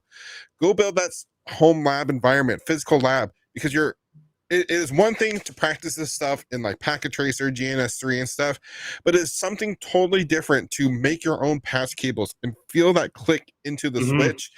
And then don't just build a home lab and keep it isolated, heating your living room. Force yourself to use it. Connect your home internet connection through your lab, because I can guarantee you there is nothing more stressful than having your 3-year-old not being able to go watch Bluey because you took down the internet. That's the most real the best shit thing ever. you can do is get the commander of the house, which is your youngest child, to piss off because they can't access the internet. Your manager, right? That's your manager saying, I mean, that's as close to a real world scenario you can get without actually doing the job. Yeah, and I love that, and I'm a firm believer in that too. And even if obviously this all comes to budget, right? And I guess now with budget, if you have T-Mobile, you go get, like, I have an extra T-Mobile internet service right now for like $50 a month, and I have a firewall on it, and I have routing, I have OSPF, and all this stuff. But this is not really about that. And I got it all set up, and I'm routing, and that's more of my, like, I want to create CTFs and hacking labs over there. So I can give, like, I can use a dynamic DNS, and I can give CTF dot let's have fun.com or whatever, and then, like, you can go over there, not touch anything behind me. And I really, really like that. And the reason why I like what you said, Dakota, is because I had a friend, and Wait, you I don't have know friends, Pat? yeah, I got a few friends. I whacked them all, but no, I'm just kidding. Only the ones that fuck me over. But so, like, I have this buddy that he went for a CCNP, right? And he got a CCNP route switch before it was enterprise, right? And he never did physical. Everything was GNS3, EVNG, CML, Cisco modeling labs, and all that stuff, right? Sandboxing and all that stuff. He went into an IDF at work, and he didn't know what the uplink was in a physical switch. So when you have an MDF, which is your main, I forget what MDF Main stands distribution facility. Yeah, and then you have your IDF, which is your little ones, like your little closets in your building, and usually that uplinks to your MDF, right? And one of the switches got out of whack and whatever, so he had to fail over and all this other stuff. So he didn't know where to actually plug in the cable because he never really physically touched anything yet, but he has a CCNP, right? So there's that disconnect when you actually take the physical wire, you plug it into your laptop, you have your console cable, you're doing, TTY lines and everything, configuring it from scratch, because it's a different feel, and it definitely closes some gaps. So thank you for sharing that. I appreciate that. And I have a Can I question ask on the this, though, because they were talking about he talked about the CCNA and Network Plus or CCNA anyways, and going for the CCNP. But I still like to look at things from a baseline level, right? The foundations of what people should know. I had my CCNA. I feel like, personally, now I would love to hear everybody's opinion on this. Is the CCNA better overall? I get it, it's vendor specific, but I think the underlying network information and education it gives you, I feel is better than Network Plus. 100%. Hands down. Yeah. We agree. We all agree. I was gonna say, like, not to cut you, Derek. Like, for me, like, what I advise for someone typically for Network Plus, like, I typically tell someone to go over to look at Network Plus, read that, get information on that, and then go to CCNA. So then they're actually well rounded and they actually understand what's going on. Yeah, because to me, the CCNA taking that taught me, yes, you learn the vendor specific shit like egrip and certain things Cisco and made the that CLI commands, but technology. routing, switching, subnetting, like all of the foundations of networking are still in the CCNA. You just get a little bit more advanced shit when you get the Yeah. Cisco topics. So to Right. me, the way CCNA was always taught was always better than Network Plus. Like just they taught everything plus Cisco versus just foundations. And I that was just my opinion. The Yeah, Network and Plus Dakota, is I want. for Oh help desk. no, Professor, go. Yeah, Yeah, Josh. Go ahead, Josh. Go ahead, Josh. Network Plus is for help desk. CCNA is for network administrators or network engineers, right? Yeah. So if I'm going to help desk, I need to know the foundational networking knowledge.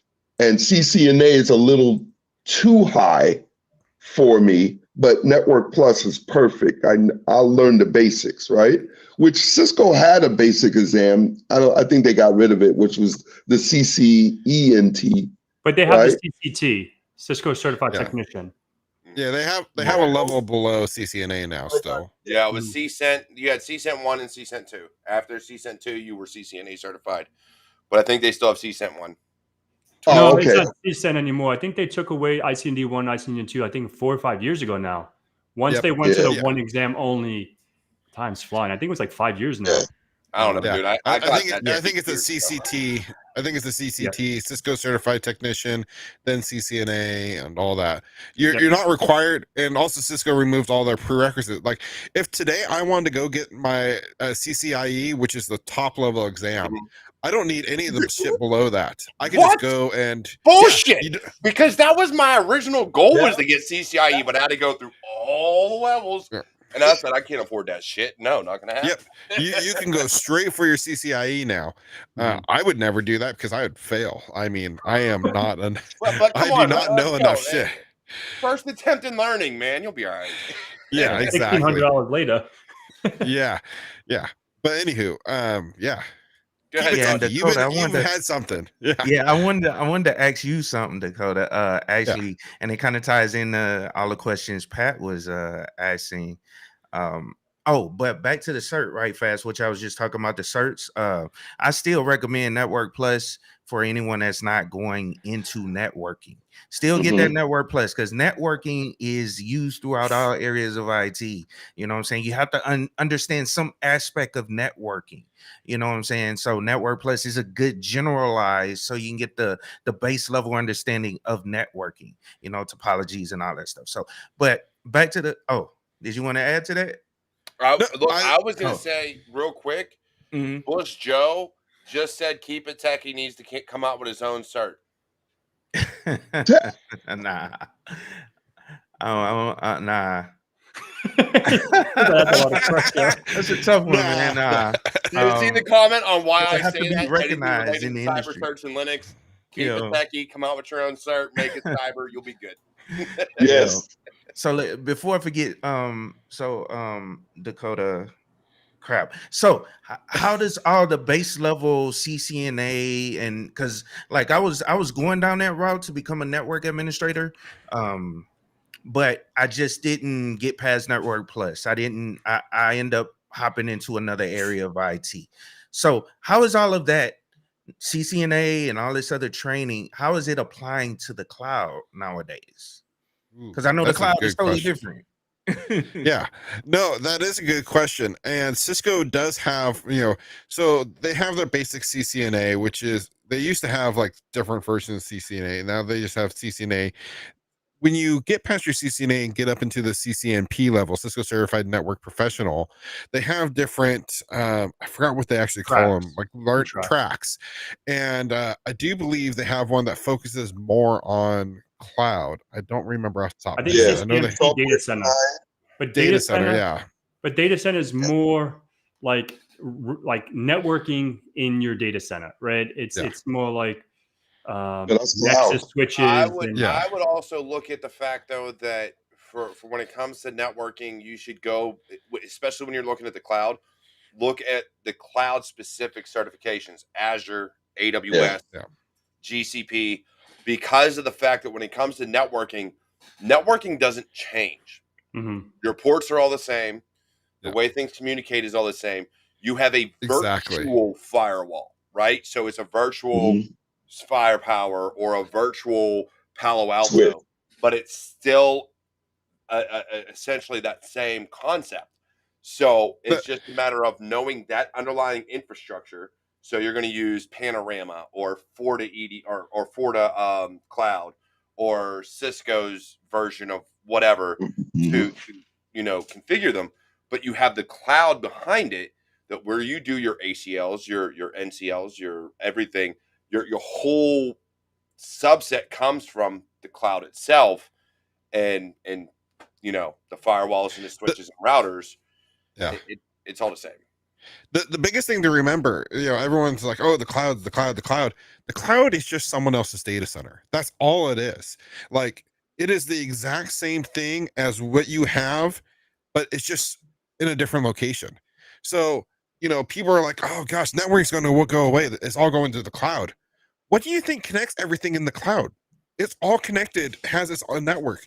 So those skills you learn from CCNA and stuff, you're still going to be able to apply those to cloud networks because you're still going to have to configure the network in the cloud. So the cloud is just someone else's data center. Someone else owns the equipment. And I don't think, with COVID and stuff, we saw a huge push to the cloud. Everyone pushed through everything up in the cloud because it needed to be reachable from everywhere.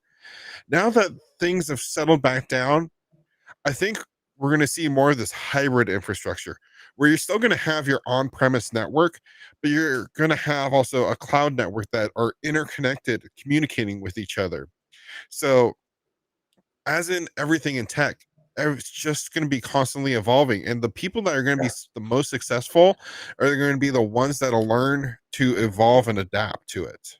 Mm-hmm. That goes with all these other new technologies as well, like AI and machine learning. You can tell the people that are going to be successful because they're utilizing those as the tools they are.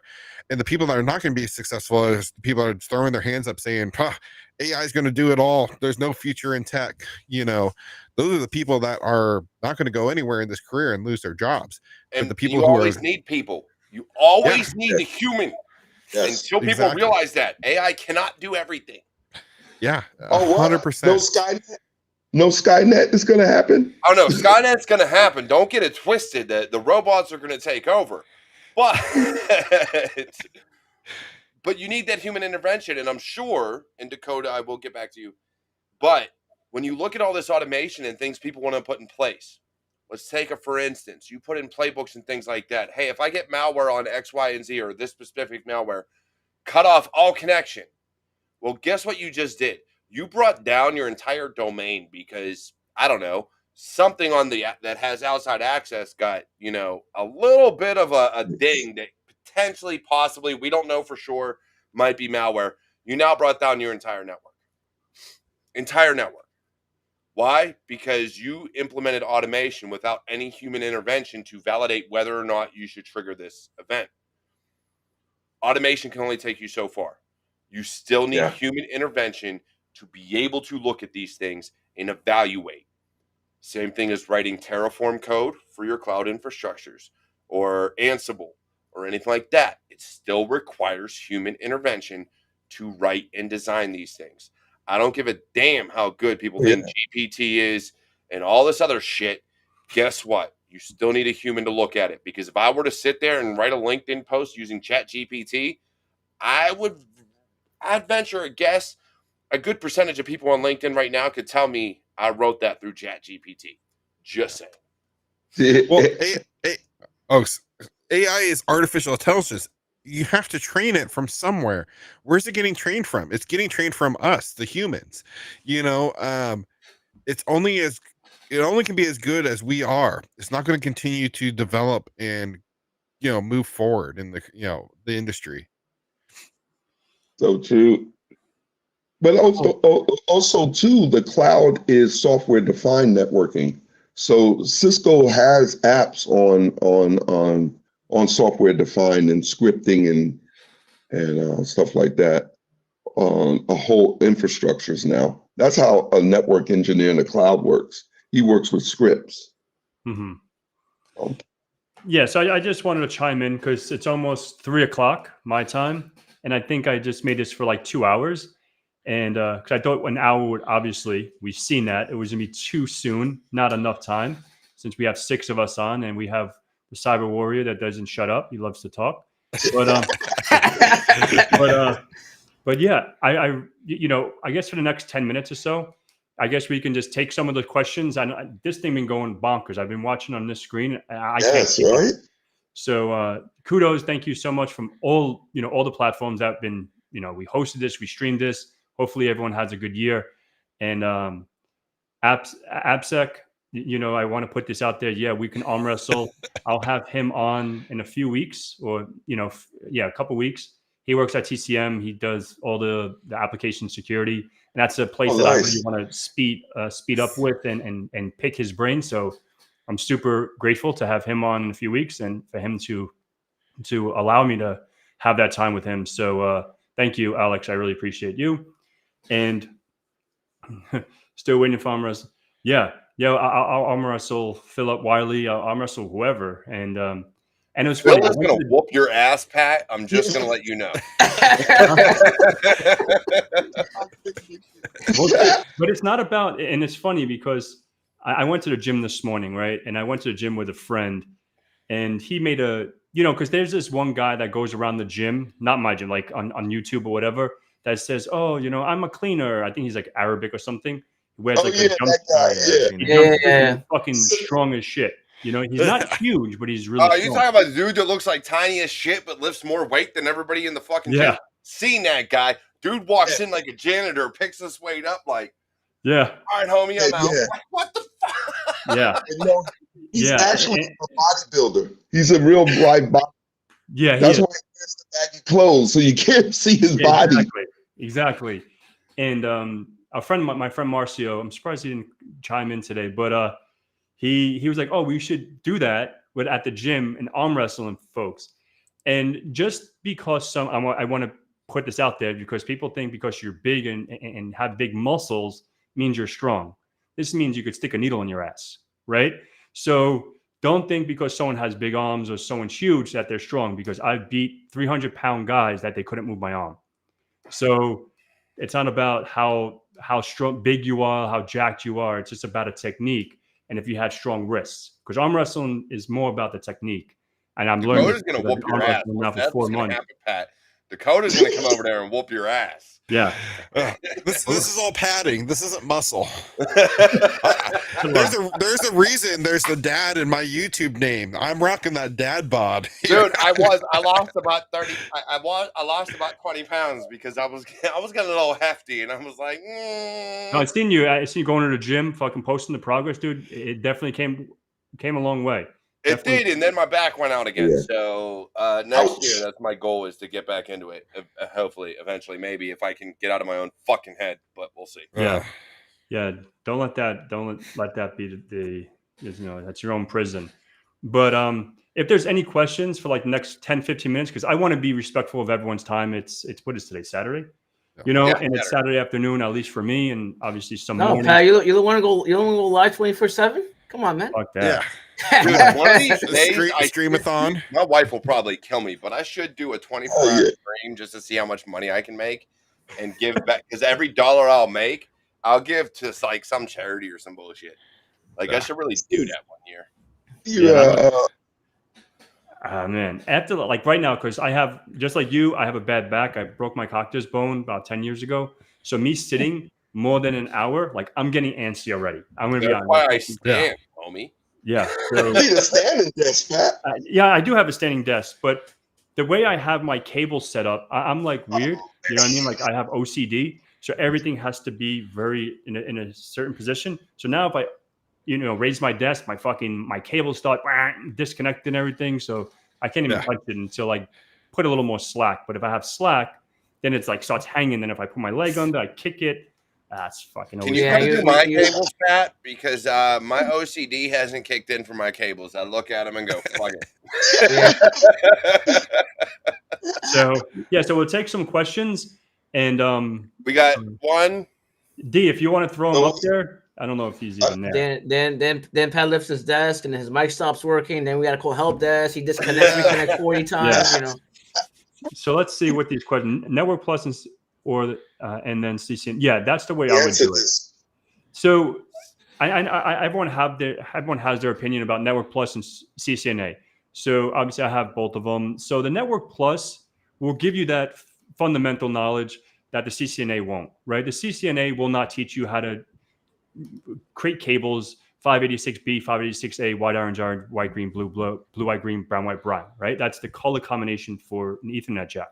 So like that won't teach you that. That won't teach you how to patch in a patch panel and run cables and doing all like the network technician type stuff.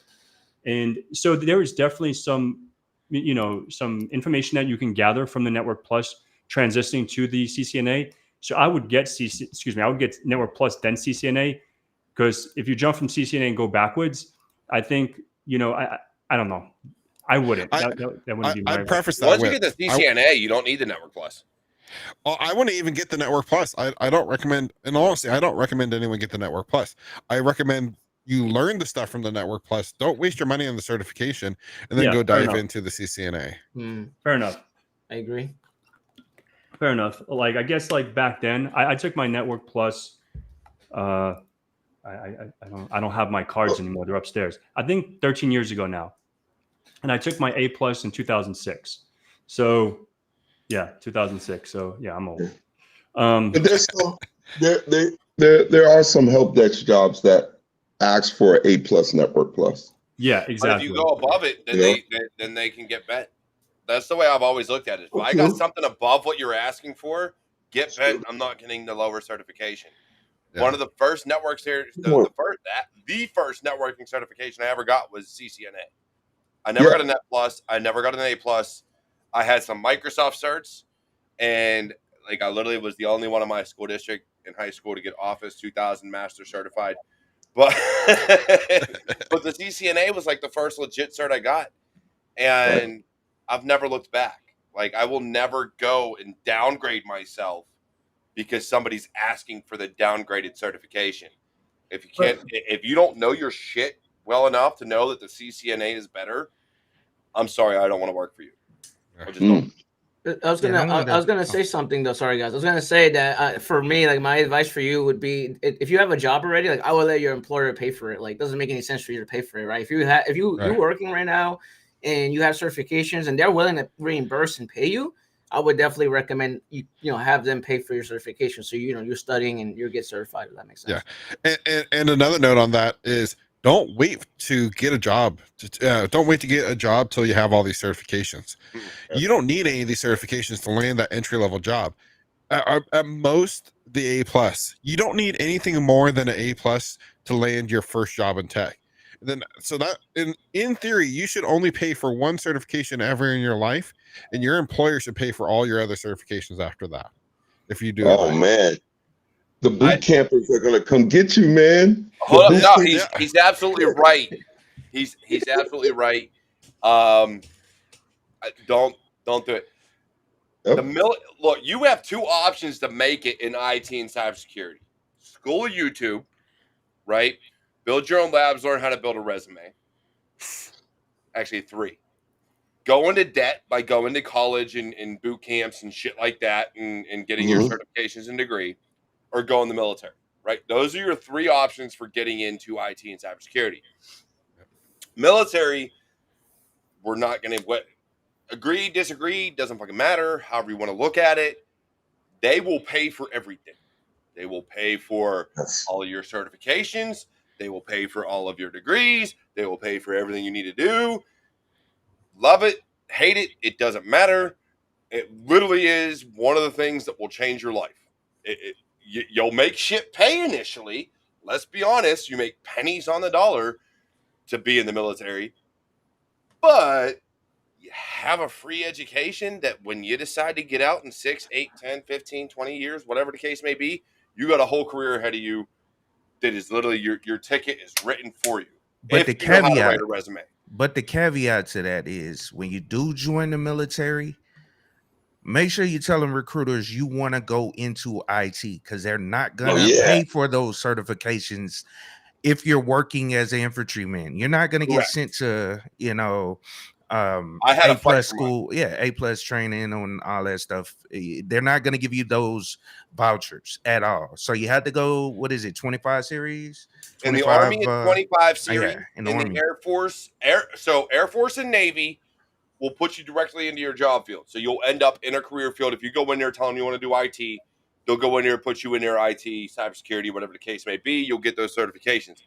Army and Marines, you are always a soldier or a Marine first, or rifleman first, whatever they want to call it.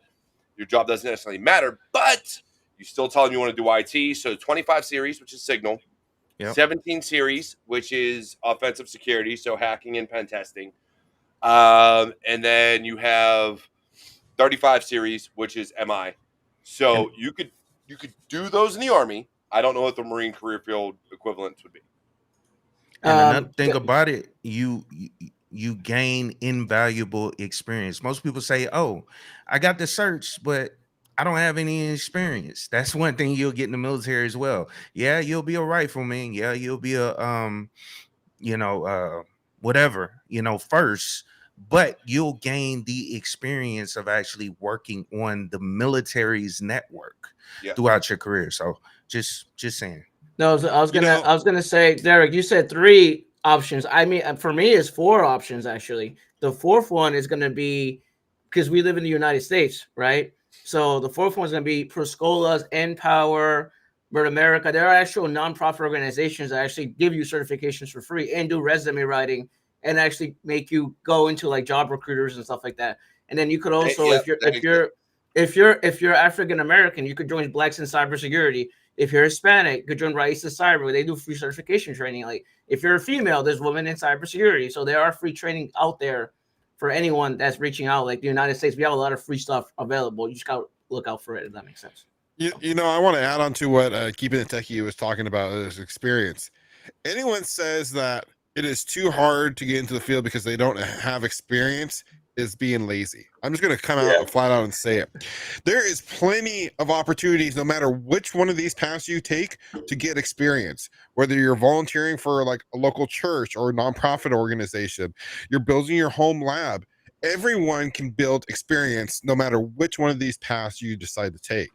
So people are like, "Oh, I can't get this job because they want 2 years of experience." Well, what are you doing sitting on your butt still? Go out and build your experience. You'd be surprised that you're probably more qualified for that job than you give yourself credit for. So, yeah.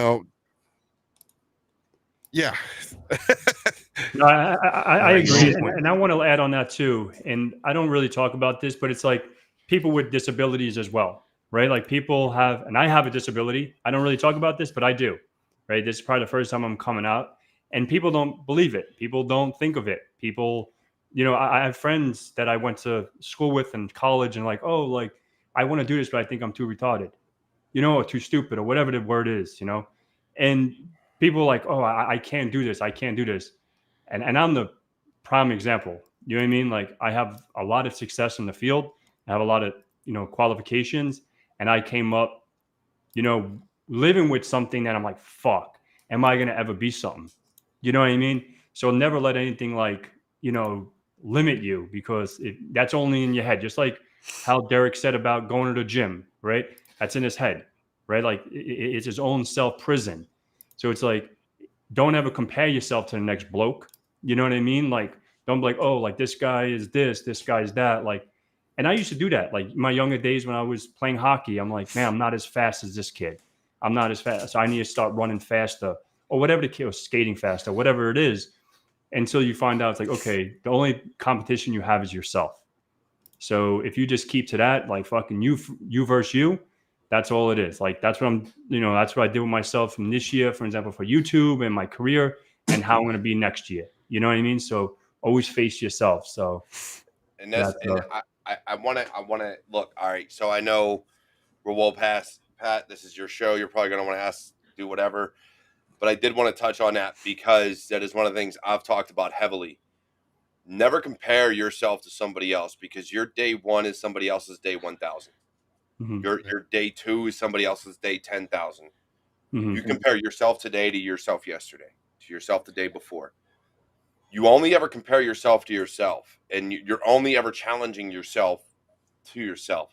I know Mhm. what my issues are. I know what I deal with on a daily basis. We all Mhm. have our own issues, our own struggles, our own fights, our own wars within ourselves that we deal with. There is no reason to accentuate and make that matter worse by making a war with somebody else. I Mhm. can sit here and get upset all day at the fact that Pat, Kev, Keep It Techie, the Bearded IT Dad, everybody else has more numbers, does more things, makes more money, whatever the case may be, does all these things that I don't do. But the fact of the matter is, as long as I am doing better today than I was yesterday, that Mhm. is what matters to 100%. me. And that's Because so I that's do so true, things Alex. So different. true. And that's So true. Like comparison is a the theft of joy. Like Yeah. it's true, and just like uh, it is. You're right about that because and just like you said, you know what I mean? And I used to say that too. For example, on YouTube, when I first started, I'm like, I didn't know how to do YouTube, but I knew the technology and I knew the technical aspect of how to do it. For example, routing, switching, ASA firewalls, firepower threat defense, and all these different technologies that I set up in Sandbox. But I didn't know how to convey that on a YouTube channel. I didn't know how to make videos and look pretty in a camera, but I knew a lot of about technology than a lot of YouTubers. I'm like, how the fuck are they doing it? I can do it, but I just didn't know how to put myself out there. Right. So it's like, you look pretty, Pat. We love you. I was just about to say that. Yeah. fucking guy. You Yeah. sure do look pretty now. Yeah. And not, you make me blush. Don't make me blush on camera. But no, and go for it. Yeah. So I just want to, I don't even know what the fuck I was saying, but thank you. I just Got want you all to, Twitter pated. yes, I just got to say, yeah, exactly. And no, and obviously, yeah, I want to respect everyone's time. I know Dakota had a little announcement. I remember you can say that, and I guess I have a little announcement as well for 2024 next year, next month or a couple of days. I'm going to be doing a giveaway. So the giveaway is one of these Sting boxes. So one of these guys, and I'm going to be making a walkthrough video on what the Sting box is and all that stuff. So Nice. the Sting box is a honeypot. It's an IDS device. So you stick this into your network, and if there's anyone in your network or any new devices that are, on your network, you will be alerted on that. So we'll get more into it. Like I have one on my test network, and sometimes I'll try to SSH or do something from the outside into a server that I have sitting on that network and to make sure it records. And I'm testing it out. I'm like a beta tester for this company. So I'm going to be making a video in a few weeks, maybe next week or so, to set it up, convey about it, talk about it, and all that good stuff. So be on the lookout, and I'll be doing a giveaway in about 2 weeks. And yeah, that's my announcement for the next couple of weeks. And Keep I really talking. want I don't keep talking. I don't have mine ready yet. to. So I totally forgot to get mine ready. Hold on. yeah, so Keep going. you can share your screen and do whatever you need to do if you have to showcase it. But obviously I did a Flipper Zero giveaway at 50,000 subscribers, and that was pretty fun. And that's why I forgot who told me about the automated way. I think it was someone on I think someone on Instagram, because I was like literally collecting everything. See, this is how like old I am, right? Like I was collecting everyone's names and putting it into like a wheel, Yeah, like the wheel. yeah, the wheel of fame, wheel of fucking whatever it is. Yes. And then like the day of, I just clicked that fucking thing, and wherever it landed, I like reached out to the like really old school shit. It's like paper and pen. I still have a paper and pen right here. But so yeah, so now I was like, man, how can I automate this and like get the emails, get something so when it automatically draws it and it's like easy peasy. I don't have to deal with that shit. But yeah, so that's So pretty much mine. Go for it. absolutely. So I talked about it earlier. Over on my YouTube channel, every year I do like a holiday training giveaway. This year I did the 25 days of Christmas, and every day from December 1st to the 25th, we did a giveaway. And Nice. I wanted to also continue to give to the community. So I am actually donating a 1-year premium annual learning subscription to INE, which is an online e-learning platform worth like $750. So I just dropped the link in my chat, and I think we're dropping it across the other ones. You can go there and sign up for your chance to win a 1-year INE learning platform subscription. INE has been a great brand. I've worked with them every single year of this holiday giveaway, and I think it's a great resource out there. So if you guys are interested, click on that link to enter the giveaway. Awesome. Thank you. Go ahead, Derek. Always got to say something. Well, no, it's because I look, I had to go through the different feeds, and I found something on LinkedIn that I did not see in the chat, and it's because it is missing from this stream. And so I know I saw Amber Devil Bliss chime in a little bit earlier about some of the things she was doing. There was a question, and it was, any advice for women in this space?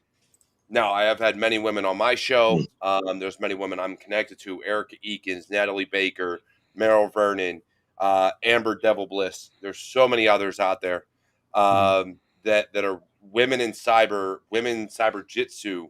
So many great groups out there that can help women kind of feel like they belong. And I think that maybe what you're thinking of and really where you think you could fit in. And understand this. My advice is don't be less than what you are. That is my advice. Don't let anybody tell you you are less than what you are. If you are a badass, hard ass that's going to come in with an attitude and tell people and just kick ass and take names, do it. And if somebody doesn't appreciate that, guess what? Go find somewhere else you're appreciated.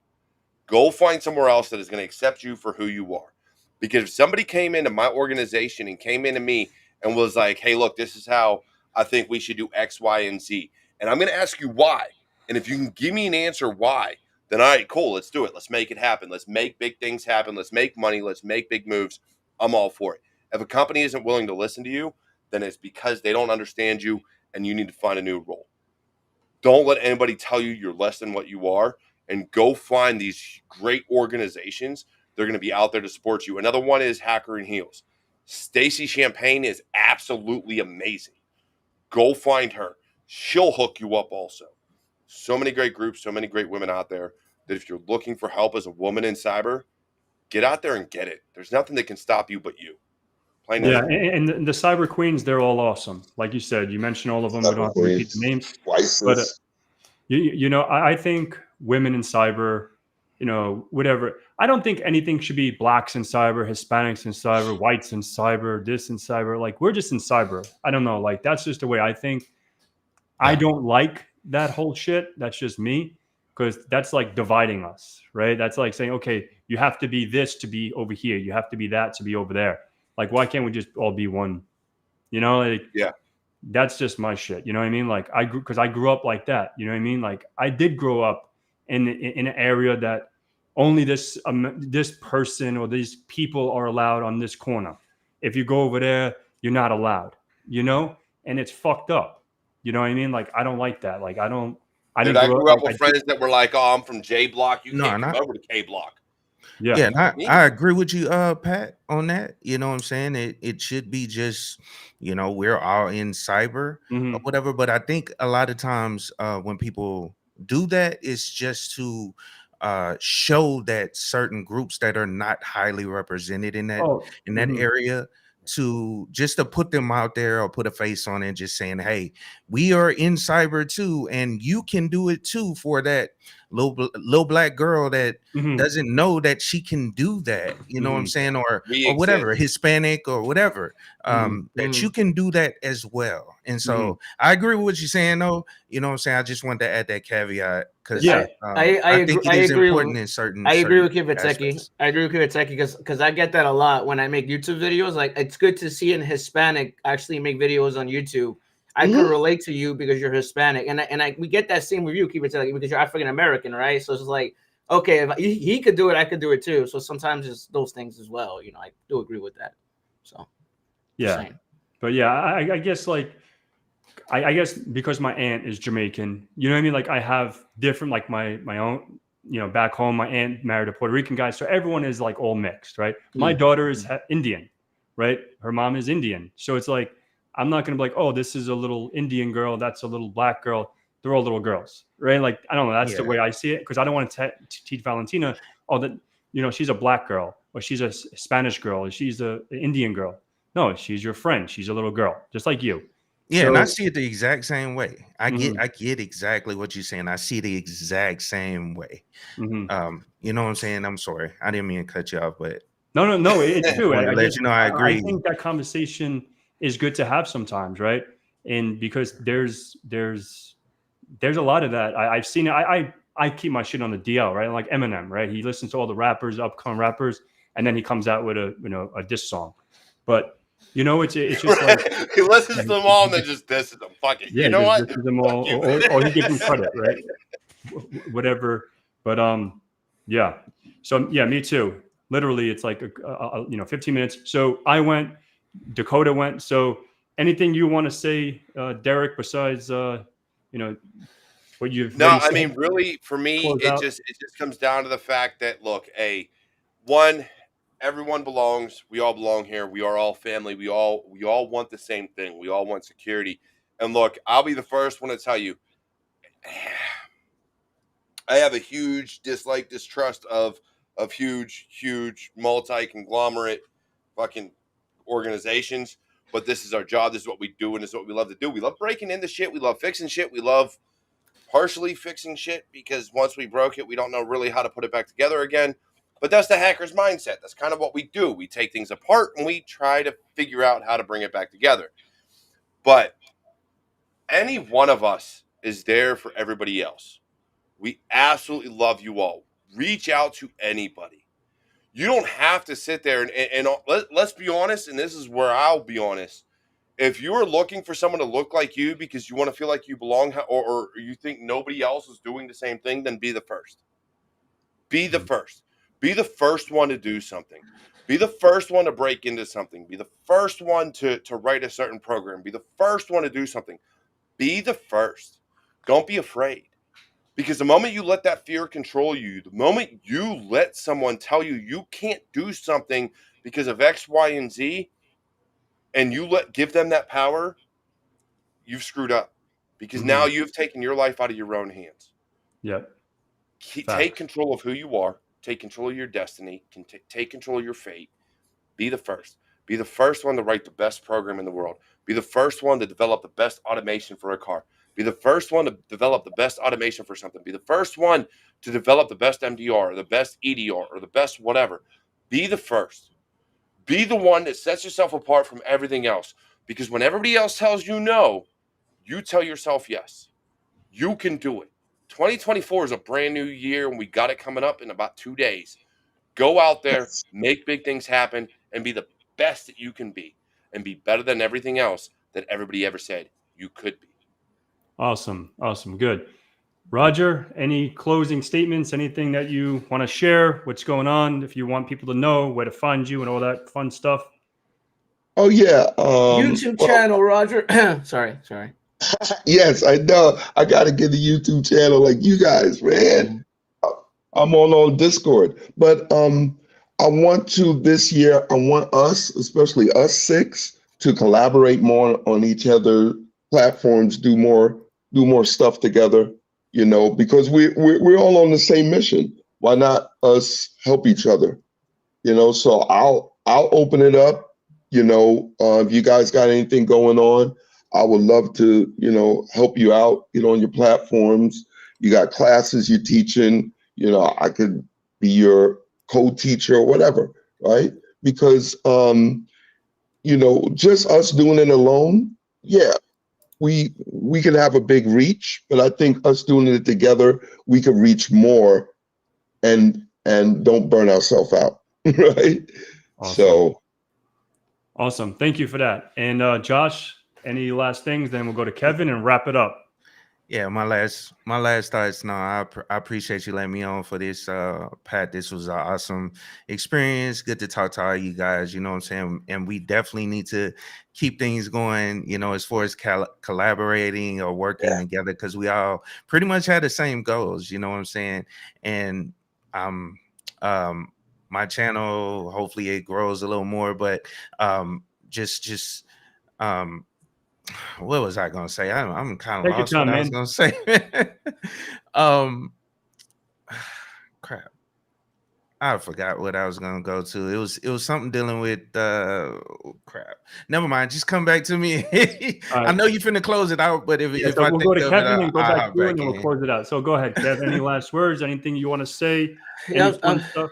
And I was gonna say, like, you got like just what Derek said, you belong in IT. When I first started my job, when I first started getting into IT, I got a lot of hate on Reddit. So when I was brand new to IT, I went and asked for help on Reddit, and people would pick and bully me and treat me like shit when I first started getting into IT, and I didn't get any positive feedback, and I failed my CompTIA A+ twice in a row, and I got destroyed because I didn't know anything about IT. Then I did it again. I passed my exam, and fast forward, I've been in IT for over 9 years, and I created my YouTube channel to share what I know, to share my success, to share my failures. I would share. I'll keep it real, just like Pat. Like, I share my failures and my success. And yes, you do belong in IT. Just find your community. There are communities out there. Don't be an island. What Professor Mike Myers says when I interviewed him, he's like, don't be an island. You have to go and reach out to people. You have to put yourself out there, see who knows you, and talk to those people. Like, reach out to people, go to conference events, go to B-sides, right? Just talk to people and see what happens. Put yourself out there. And I'm saying that you definitely belong in IT. And like I always say, like, I'm a little religious, right? Like, I'm a religious person too. So like, I would say God is good, and God put me with people for a reason. Like, God put me to be live with Pat for a reason. God put me with the people that are here for a reason. So I'm always a positive person, no matter what happens. It's just the way my mindset is. I always keep it positive, and that's just how I am. And that's my advice for everyone here. That's it for me. awesome. Thank you, Kev. And go back to Josh, and we'll Yeah. close it out. I remember what it was. So the reason I brought up my channel was basically saying that a majority of what I talk about on my channel is Linux. I think it's important for people to learn Linux. It's used in all aspects of IT. I mean, you're seeing it in the cloud. You're seeing it in, pretty much everywhere in IT. And so it's a good thing to actually learn. You know what I'm saying? Even if you're not gonna, pursue a job in that area like a Linux administrator, it's good to learn because it's used in cybersecurity, in all aspects. So that's pretty much all I wanted to say. You know what I'm saying? I appreciate it again, Pat, for thinking of me and inviting me, and shout out to all you guys' channel. And I wish I knew about Restream before this. I had to create an account. I would have restreamed it as well. I seen all you guys restreaming on y'all channels. I would have done the same thing if I if I knew y'all was using it, if I already had an account. So sorry about that, but I'll do it the next time. Yeah, and I want to have you a one-on-one on a Thirsty Thursday. So you have the account now, and you can restream that to your channel. So okay, awesome. Cool. So yeah, so I'll answer one question that just popped up. Which Linux distro, Kali or Parrot? So I'll say both. Yes, both. I like Kali more for your day-to-day pen testing stuff. I use Parrot more for, I cannot say this word, anonymity. Is that how you say it? To anonymize yourself. Yeah, and there's Black Arc too. Oh, look, Arc. So no, Arch can get out of here. Arch Linux, get bent. And actually, I think me and Josh had a conversation about that. Yeah, we had a beef over it. about something about that. And then fuck Arch. And like Parrot, I really enjoy Parrot for Wi-Fi pen testing, right? For Wi-Fi stuff, all my Alpha cards, my Chinese cards that I get off of Alibaba, like, some test, I just plug it in and it's plug and play. Literally, like a lot of those. Alpha 500, and you'll be okay. I have a few Alphas. I have them back. I don't even know, back there with my Ranger shit. But yeah. So I really appreciate, my closeout was like, thank you so much. Let's, appreciate everything that happened this year. Thank you guys for, being on the channel for fucking 2.5 hours. And I really, from the bottom of my heart, thank you guys. And let's kick ass in fucking 2024.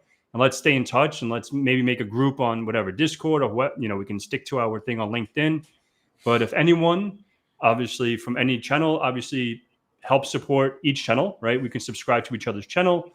and just grow the community. And hopefully you guys, can cross learn or whatever, learn from each other. And me and the Cyber Warrior kind of spirit of, yeah, that's funny, Alex. Yeah, and yeah, we'll talk about that. We don't want to go on another high horse. But thank you so much. And if there's any comments, if anyone sat here for 2.5 hours after the fact, leave it in, if you have any comments, leave it in the comment section below on each channel or whatever channel you watch this. And love you guys, and let's have a happy new year. Happy New Year. Happy New Take Year. care. Love you all. Have a good one. Take care.